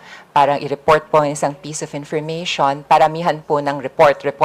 Kahit totoo na po yung news, pero natalo sa dami ng trolls ng kabilang kampo o kaya ng kabilang bando, iti-take down ito. So it's not really on the basis of what is true or what is fair. This is the basis of gaano karami kang magre-report, di ba? Parang popularity contest. So ito po ang problema nga natin. So with that, Mr. Chair, I would like to conclude by asking, would you agree to the idea of a Digital Council of the Philippines? Yes po, Congressman. Itong Digital Council of the Philippines, just like kapisanan ng mga broadcaster ng Pilipinas, ito ho ang maaring, kasi sabi nga ninyo ay hindi ho tayo pwedeng maglabas ng batas dahil makikwestiyon hanggang Supreme Court. So itong Digital Council of the Philippines, ang pinaka mabilis na maaring kumestyon sa mga content providers na lumalabas, lalong-lalo na ang mga fake news. Maraming salamat, Mr. Chair. I would just like to conclude by reiterating my stand against fake news. It is really alarming. It is appalling. Yes, of course. Appalling is an understatement, in fact. Nakakainis na po talaga. It's really annoying Especially ngayon, maraming political developments, it's election time, iba-ibang paninira. And I have also observed, it is also, katulad ng isang araw lang, meron akong isang constituent na halos mabiktima ng perang scam. Ginamit ang deep fake ni Mr. Ramon Ang as well as ni Katunying. And they were actually trying to sell this pyramid scheme. And alam nyo naman, not everybody can exercise or has the ability to exercise critical thinking. At minsan, dahil sa kahirapan na rin ng buhay, ay kumakapit sa patalim, sinasakyan ito mga scam, kinigive up ang kanilang, at nawawala ang kanilang hard-earned money. Not only that, itong nakaraang weekend nga rin, marami mga fake news na lumalabas, and kahit anong ginagawa na positibo ng ating pamahalaan ay nalulunod sa dagat ng fake news. And this situation cannot be tolerated. This is the hope of this humble representation, that we can come up with regulation that will effectively control the spread of fake news while respecting our basic constitutional right to freedom of speech. Maraming salamat po, Mr. Chair. Honorable Franz Castro is recognized. Thank you, Mr. Chair. Magandang hapon, kabayan. So, ano lang, yung iba naman na tanong na ni Geraldine. Yung tungkol doon sa ang mga broadcaster po ay regulated, self-regulation sila, di ba? And regulated din po kayo ng KBP at saka ng station. Kasi meron nung isang hearing, Mr. Chair, na dito, vlogger siya at the same time, meron din siyang station. No? Meron din daw siyang parang network na kinabibilangan. So, di ba, Mr. Chair, may mga broadcaster din, journalist, na nagiging vlogger. So, paano po ba ito nare-regulate? Kasi itong vlogger na to, halimbawa, broadcaster siya, pero may mga disinformation or fake news. Nire-regulate din ba ito ng station o yung network na kinabibilangan niya, kabayan? Dapat po, kasi kung mga fake news ang sinasabi niya, at hindi lang once, twice, or thrice, dapat ay kumilos na ang istasyon or even ang kapisanan ng mga broadcaster ng Pilipinas. Okay, so nag-a-announce ba ang network na may mga ganitong disciplinary doon sa mga broadcaster at the same time vlogger na nagbibigay ng disinformation? Normally ho, ang aking experience ay sinasabihan lang ho sila. Okay. To stop yung ginagawa niya. At nagko-correct. Tama po ba? Dapat i-correct Dapat niya. kino-correct yung mga disinformation. Kasi kung hindi niya i-correct, paulit-ulit na siya sasabihan or until isuspindi siya. Okay. Kahit na po ito ay information, dapat po kung meron siyang sasabihin na opinion, ay dapat nakabase pa rin sa facts. Sa tamang impormasyon. Yes, sa tamang information. Opo. Pangalawa, Mr. Chair, ito syempre, kanina sinasabi natin na hindi naman maiwasan na yung isang broadcaster o kahit na kayo po kabayan, meron kayong sariling opinion sa mga bagay-bagay. So, paano nyo po yun masasabi? I mean, di ba, freedom of expression, pero kung kayo po ay nakapaloob sa sa isang network na halimbawa may political leaning, paano po nyo ma-express yung inyo pong sa programa ninyo? Well, sa akin pong experience, hindi ko po tinitingnan yung kung ano man political leaning ng istasyon. Ang sa akin po ay kung ano aking opinion, kung ano ang tama, yun ang sinasabi ko. Wala pa naman ako na-experience na sinabihan ako ng istasyon, oy, medyo hinay-hinay ka dahil yung ating boss ay iba ang political leaning. Wala pa naman ako na ganong experience. Dahil ang human being po, Mr. Chair, ay socially and politically charged. Siyempre, meron siyang sariling opinion. So, naniniwala kayo na among broadcasters, journalists, wala naman talagang sinasabing neutral. Tama po. Kasi meron din kayo talagang sariling choice, political opinion, etc. Opo, talagang meron ho kami. Okay. So, gusto ko lang sabihin, Mr. Chair, kasi katulad din sa teacher, experience ng teacher, na yung mga teacher kasi, minomonitor yan ng mga kanilang superiors. Kaya, syempre, it's ano no, ang mga teachers dapat din nagpapahayag ng sarili nilang experience or sarili nilang pong choices, etc. So katulad din po yan ng mga broadcasters, though meron po silang tinatawag na regulation. So ano pa rin po, Mr. Chair, no, above all pa rin yung freedom of expression. Thank you po. Maraming salamat, Honorable Franz Castro. Mr. Vice President, mukhang wala na yatang magtatanong na congressman, pero bago po kayo umalis, meron lang akong katanungan out of curiosity sake. Hindi pa niyo sinubukang alamin kung sino ito mga nagpakalat ng fake news sa inyo? Hindi na po, Mr. Chair, eh. Kasi karaniwan naman hindi tunay na pangalan na ginagamit nila, eh. Oo. Although, nag-isip sana akong lumapit na ako sa NBI kung hindi siya hihinto.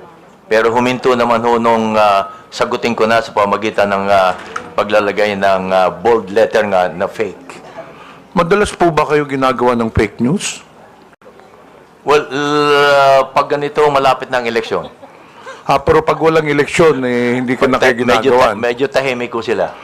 Pero sa tingin nyo, Vice President, bakit kayo ginagawa ng fake news? Meron ho bang galit sa inyo? Hindi naman, no, siguro being a radio and television personality, nakikita nila na kapag akong ginamit, mukhang sisikat sila. Yes, parang gano'n, no. Oo, parang gano'n, no. Pati nga, sorry to say this, ha. Pati nga yung utot ho, binibintang sa akin. Nag-viral ho yun, eh.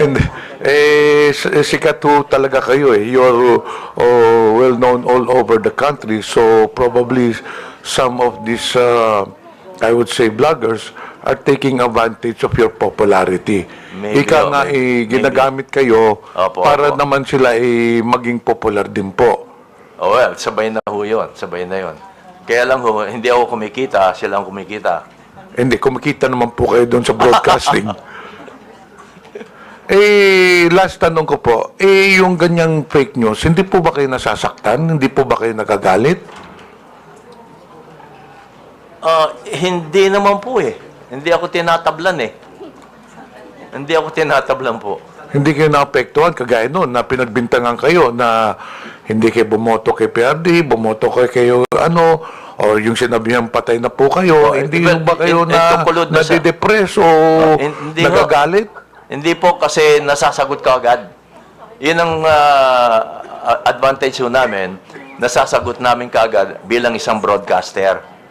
Oo.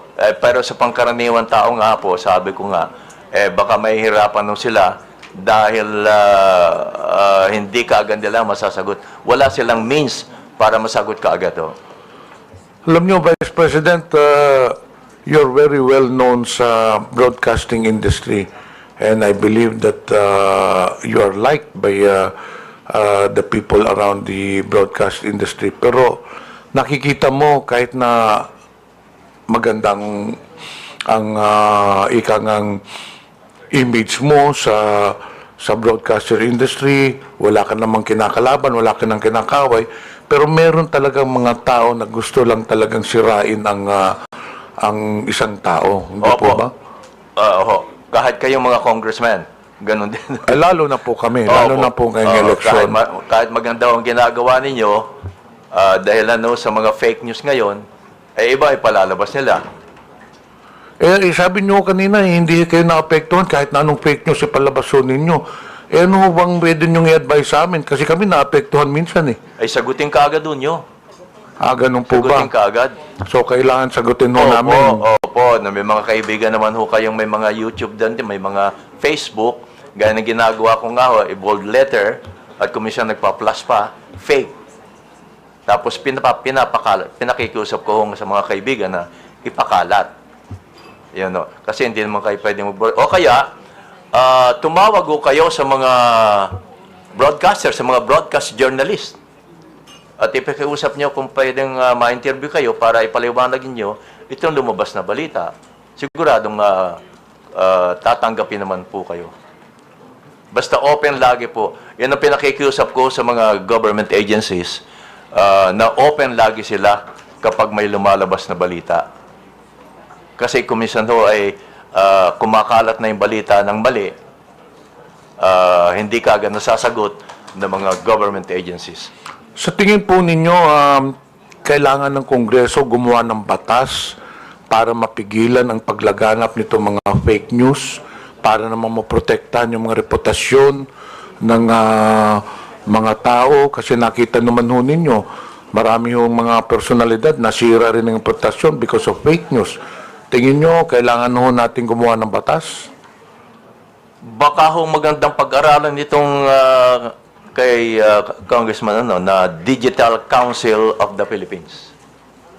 Para lahat ng Facebook, YouTube, member ho dito, para kung meron ng reklamo tungkol sa mga post na hindi maganda o hindi totoo, may papasok agad dito sa Digital Council of the Philippines.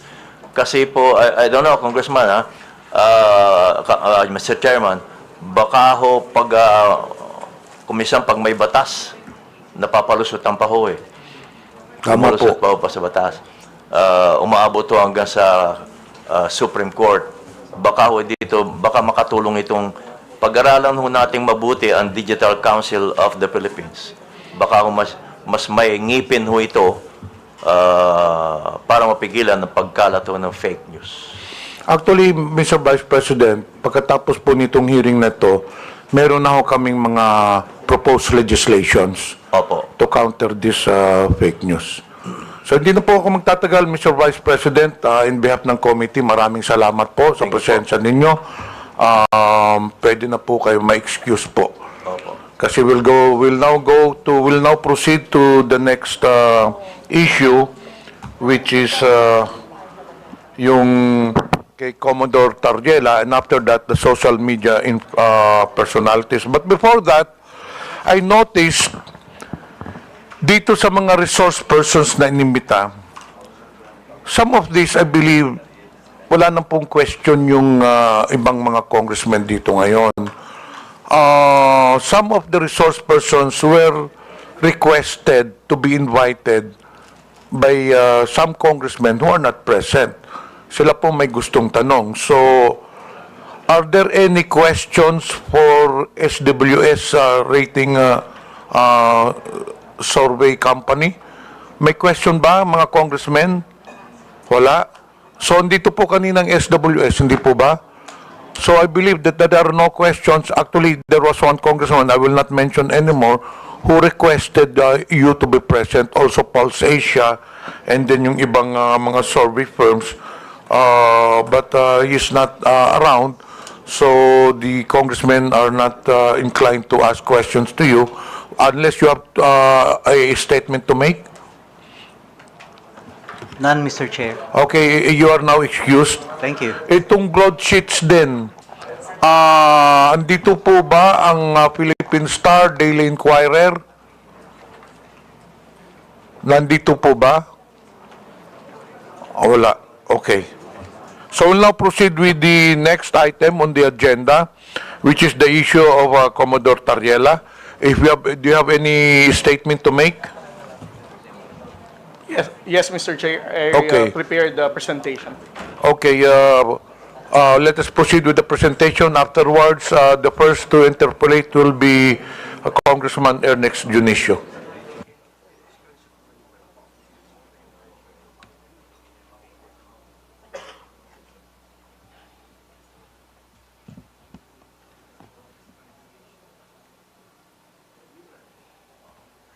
Mr. Chair, can I proceed? Pakilapit lang po yung mikropono. Mr. Chair, can I proceed already? Yes, please proceed. Thank you, Mr. Chair. Isang magandang hapon po sa ating lahat.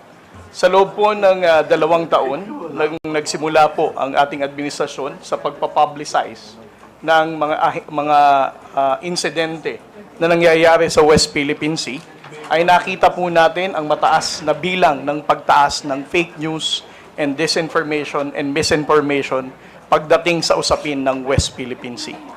Sa loob po ng 2 taon na inanalyze po namin ang mga fake news, peddlers, and trolls na nagpapakalat ng maling informasyon.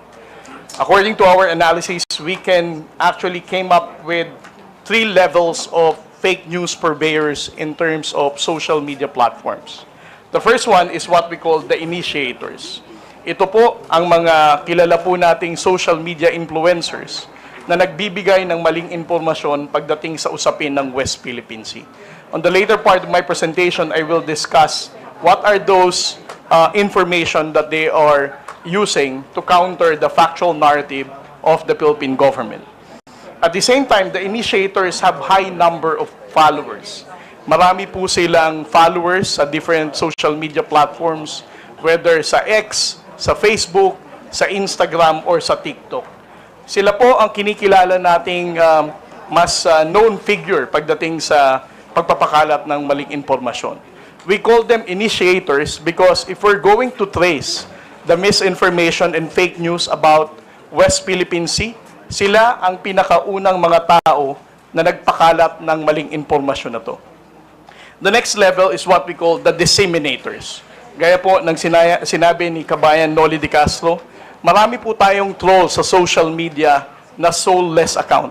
Alam po nating wala silang totoong identity, newly created ang account, but these disseminators are being used by the initiators to spread this initiated information na mali.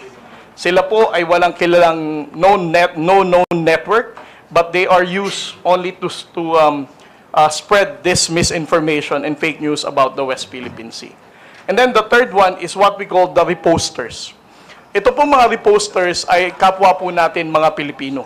Maaaring sila po ay sumusuporta lamang kay initiator o meron silang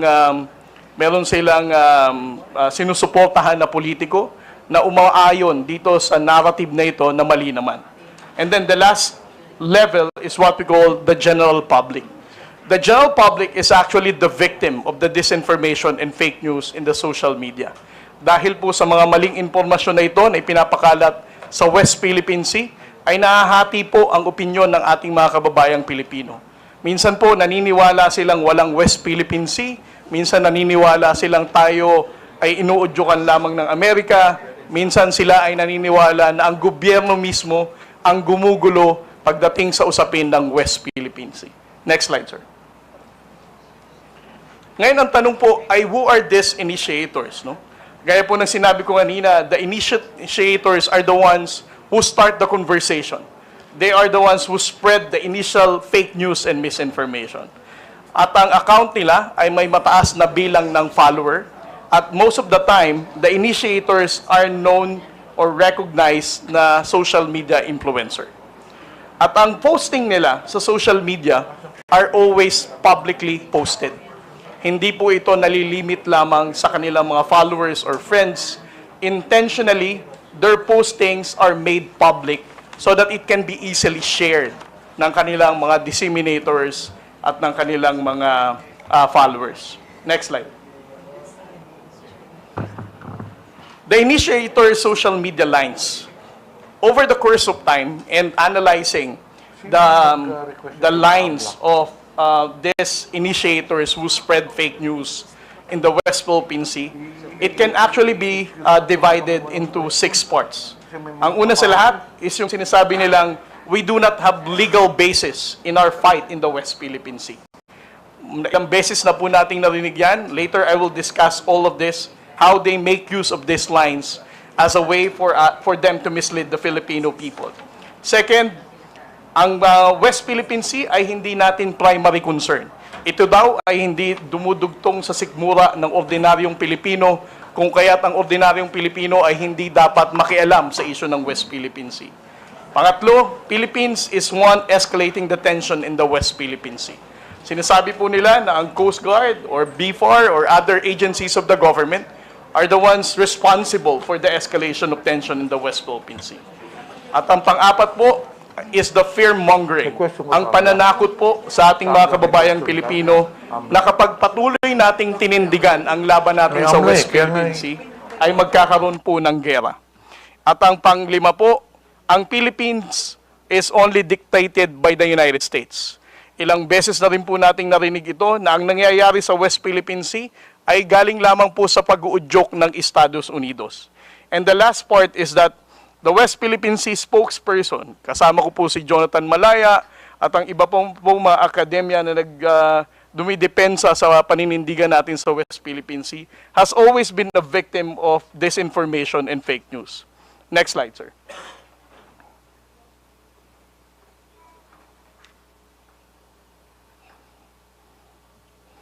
For their line na we do not have legal basis, paulit-ulit po nilang sinasabi na ang West Philippine Sea is just a fiction. Ito po ay gawa-gawa lamang daw nung panahon ni Pangulong Noynoy Aquino at wala naman daw po tayong basihan. Secondly, they always downplay the 2016 Arbitral Award. Hina-highlight nila na despite of the 2016 Arbitral Award, which is internationally recognized as a landmark victory for the Philippine government, they always downplay this, saying it is very difficult for this current administration to get the support of the international community because it cannot be reinforced. The second one is, we're the one escalating the tension. Kung makikita po natin ang mga posting ng mga tao na to, lagi nilang ang sinisisi ay ang Philippine Coast Guard. Kami daw po ang bumangga sa China Coast Guard. Kami daw po ang dahilan kung nagdala ng maing isda doon, kaya nagkaroon ng gulo sa Baho de Masinloc. Instead of criticizing the aggression and unlawful activity of the Chinese Coast Guard, Philippine Coast Guard po ang nilalagay nila sa kanilang mga posts trying to distort the reality of what's really happening in the West Philippine Sea. Next slide, sir. At ang narrative na ang Pilipinas po ay inuudyukan lamang ng Amerika. Ito po ay paulit-ulit din nilang sinasabi, ang West Philippine Sea ay gawa-gawa lamang daw po ng Amerikano. Ang Amerika din daw po ang nagdikta ng naratibo natin pagdating sa usapin ng West Philippine Sea. At ang kanila pong favorite line, the transparency initiative of the Philippine government is actually dictated by Mr. Ray Powell, na paulit-ulit din binabanggit ni Mr. Mark Lopez sa kanyang social media posts. And then the next one is, West Philippine Sea spokesmen are pro-US and accepting bribes.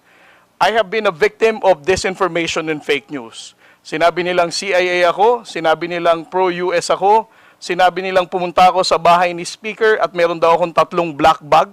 Sinabi rin nilang tumatanggap ako ng $4 million as part of my talent fee sa US Embassy. Panglima po, WPS is not our primary concern. They are confusing the Filipino people by saying poverty is the main issue of the Filipino people and not the West Philippine Sea. Kanila pong binibigyan ng confusion ulit ang mga kababayan natin para sabihin they should not care about our fight in the West Philippine Sea. And then the last one, sir, is fear-mongering. There will be war. Ilang beses na po nating narinig ito sa ating mga social media trolls. Sinasabi nilang kapag patuloy na pinanindigan ang ating laban sa West Philippine Sea, ay maraming mamamatay na Pilipino, hindi kaya ng Armed Forces of the Philippines na tindigan ang pakikipaglaban sa China. Pero simula po na naging Pangulo, si Pangulong Bongbong Marcos, for almost 3 years now, he has been standing firm of not surrendering a square inch of our territory to any foreign power. Pero wala naman po tayong digmaan na naririnig pa. And then the last one, sir. Next slide. Next slide. Kung makikita po natin ang posting netong tinatawag nating mga initiators, there are actually 3 intersection points na common sa kanila. Una, they always counter our position in the West Philippine Sea. Secondly, kung titingnan din po natin ang posting nila, they also defend Alice Go and the Pogo. Third, they are also denying the presence of Chinese spies na nahuli ng NBI noong mga nakaraang buwan. Just to give you an example, I would like to share with you the posting of certain Miss Ana Malindog Uy. I am not saying that she is the one really managing this expose because I don't know her personally, but this is actually a public post. She said, with regard to Pogo, ano daw ang sabi ni DASA, upgraded ang Pogo seriously? Last August 6, 2024. She also commented, investigasyon ng Kongreso sa issue ng Pogo, nakakahiya. And then when it comes to the issue of the spies, last January 29, 2025, she also posted, "Do we really think that a superpower like China would send someone unqualified to spy on the Philippines?" And when it comes to the harassment of the Chinese Coast Guard, she also said, "Study the two footage carefully and draw your own conclusion. Note the time that when the collision happened, according to the reports and based on the footage, the Philippine Coast Guard ship MRB 4410 suddenly turned right and rammed into the Chinese Coast Guard." Again, she is actually narrating a narrative that it is the Philippine Coast Guard who rammed the China Coast Guard vessel. Miss Ana Malindugoy, I don't know her, but again, these are public posts. And I would also like to share to the Honorable Committee the article written by Mr. Ado Paglinawan. He also wrote about Tarlac Mayor Alice Guo, suggesting that she is being disgracefully grilled by the senators. And when it comes to the spies, he also wrote an article 2 months ago saying that it's a mistaken identity is a result of sheer incompetence. And when it comes to the issue of the West Philippine Sea, publicly posted last February 27, he said the West Philippine Sea lunacy continues as China Coast Guard simply ignores our cheers. These are the types of the issues that I would like to present to the Honorable Committee, sir, to highlight that the issue of disinformation and fake news is actually countering our own position in the West Philippine Sea. Thank you very much, Mr. Chair. We'll now proceed to the interpellation. Ernest Dionisio, representative, is now recognized. Thank you, Mr. Chair. Thank you to our colleagues. Commodore J. Tariela, magandang hapon po sa inyo. And thank you very much for the detailed presentation.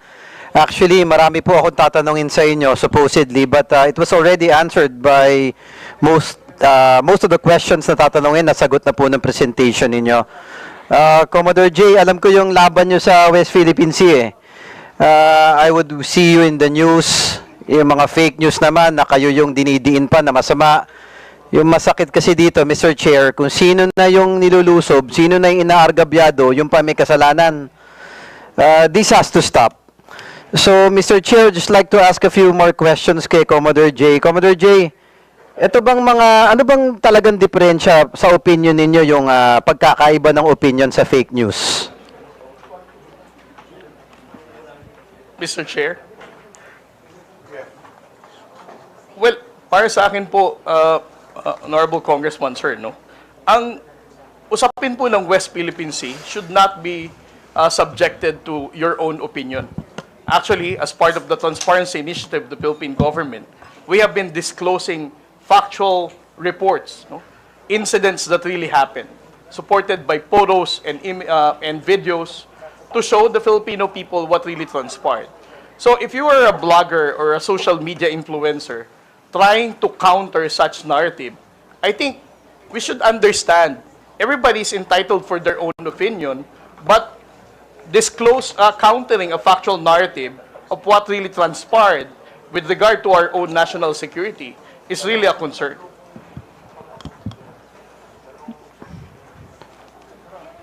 Yes, thank you for that. Mr. Chair, kasi yung West Philippine Sea, in my humble opinion, di lang naman kasi to geographic location, it's a symbol of our sovereignty. If I remember it correctly, Commodore J, di ba, nung last hearing natin, meron pa nga na nagkiklaim na lumalabas sa mga fake news na yung Palawan pagmamayari ng China. Tama po ba? Yes, sir. Yeah, it's very alarming, Mr. Chair, lahat ng nangyayari na to eh. So, alam ko nag-imbestiga na kayo dito, Sir Commodore J. Ano po ba mga naobserbahan nyo? You mentioned kanina mga initiators. Ano ba to? Mga Pilipino ba to? Chinese? Or we don't know for certain? Well, right now, Mr. Chair, what we have are only public posting of social media accounts. Just like what the former Vice President mentioned, we cannot really ascertain whether these people are the ones managing those accounts dahil hindi naman talaga natin alam kung sila yon. Mr. Chair, may nabanggit po kanina na si Ana Malindugoy. Yes, Mr. Chair. Do we know, Mr. Chair, does this committee have any information na bisita po ba natin siya ngayon or Filipino vlogger po ba to? Or... Sino? Si Mark Lopez? Hindi po, si Ana Malindoguy, mentioned by Commodore Tariela earlier, Mr. Chair. Did we invite this personality? Unfortunately, she was not included. Is that a female? Yes, Mr. She was not included in the invitation to the resource persons. Maybe, Because there- thank you, Mr. Chair. Maybe it would be prudent since Commodore Tariela mentioned some posts that are very detrimental for our sovereignty and for the safety and security for our country, that probably this individual, be it true or not, we can try to find out through the committee and have this person invited and probably shed more light to the posts that was shared by Commodore Tariela, Mr. Chair. Comsec, please take note. This individual will be invited for the next hearing. Moving on, Mr. Chair, yung 2016, as mentioned by Commodore Tariela, yung arbitral award.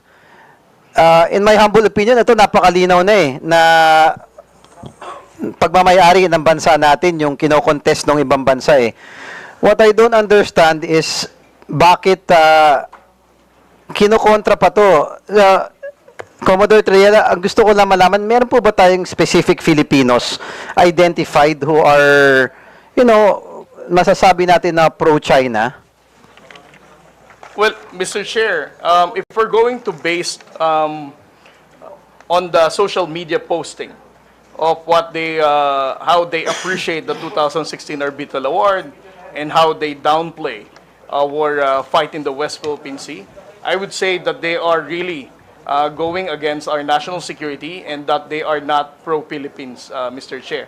However, I would also like to add that what is difficult for us on the Philippine Coast Guard is that we cannot really identify whether these people who are using such accounts are those actual people named with that social media account, sir. Thank you. Mr. Chair, I would like to request that all the information that has been presented by Commodore Tariela, also yung mga vloggers na hindi naman natin ma-determine kung tao ba o Pilipino ba, baka makuha natin yung mga handle nila. And maybe NBI or someone from our government can really check. Mr. Chair, this has to stop. We have to find out who these people are. Okay, baka mga Chinese to, o kung hindi man, baka mga Pilipino na napinagkakalulo yung bansa natin. This has to stop. This is the reason why we have this hearing, to shed light and to stop the fake news na nakaka-apekto na doon sa sovereignty ng ating bansa, Mr. Chair. Also, nakakabagabag kanina yung presentation ni Commodore Tariela na hindi lang pala West Philippine Sea, na nagduduktong-duktong din to dun sa Pogo, o nadinidepensahan pa nila, na naduduktong pa doon kay Alice Guo, na allegedly, na spy, na, ang narrative nila all about pro-China So, Mr. Chair, na again, kay Commodore Tariela, kung hindi naman kalabisan sa inyo, please give this committee a copy of all the information that has been gathered by on your side sa Philippine Coast Guard, and we will try to dig deeper and find out who these people are and put a stop to it. It will also give guidance to us on the laws that we will be making to determine, Mr. Chair. Ito na nga yung pinag-uusapan last hearing tsaka ngayon with what Congressman Rog was saying earlier, na importante talaga na naka-register yung mga tao sa account ng mga social media Anyone can simply make an account, gagawa ng false claims, kung ano-ano, tapos ini-influence yung mga Pilipino. But I do believe Filipinos are very smart at walang Pilipinong tunay na magkakalulo. Ang hindi ko maintindihan, kung meron man, ano bang reason nila? Is it political? Or is it because of monetary gains? But there should be no Filipino na dapat ipagpapalit mo yung bansa mo para sa mga idol nyong politiko o para lamang sa pera, kapalit ang sovereignty at security ng ating bansa. This has to stop. So again, Mr. Chair, may I manifest that we really have to find out who these people are. We will not stop. The committee will not stop. And again, ako lang, simple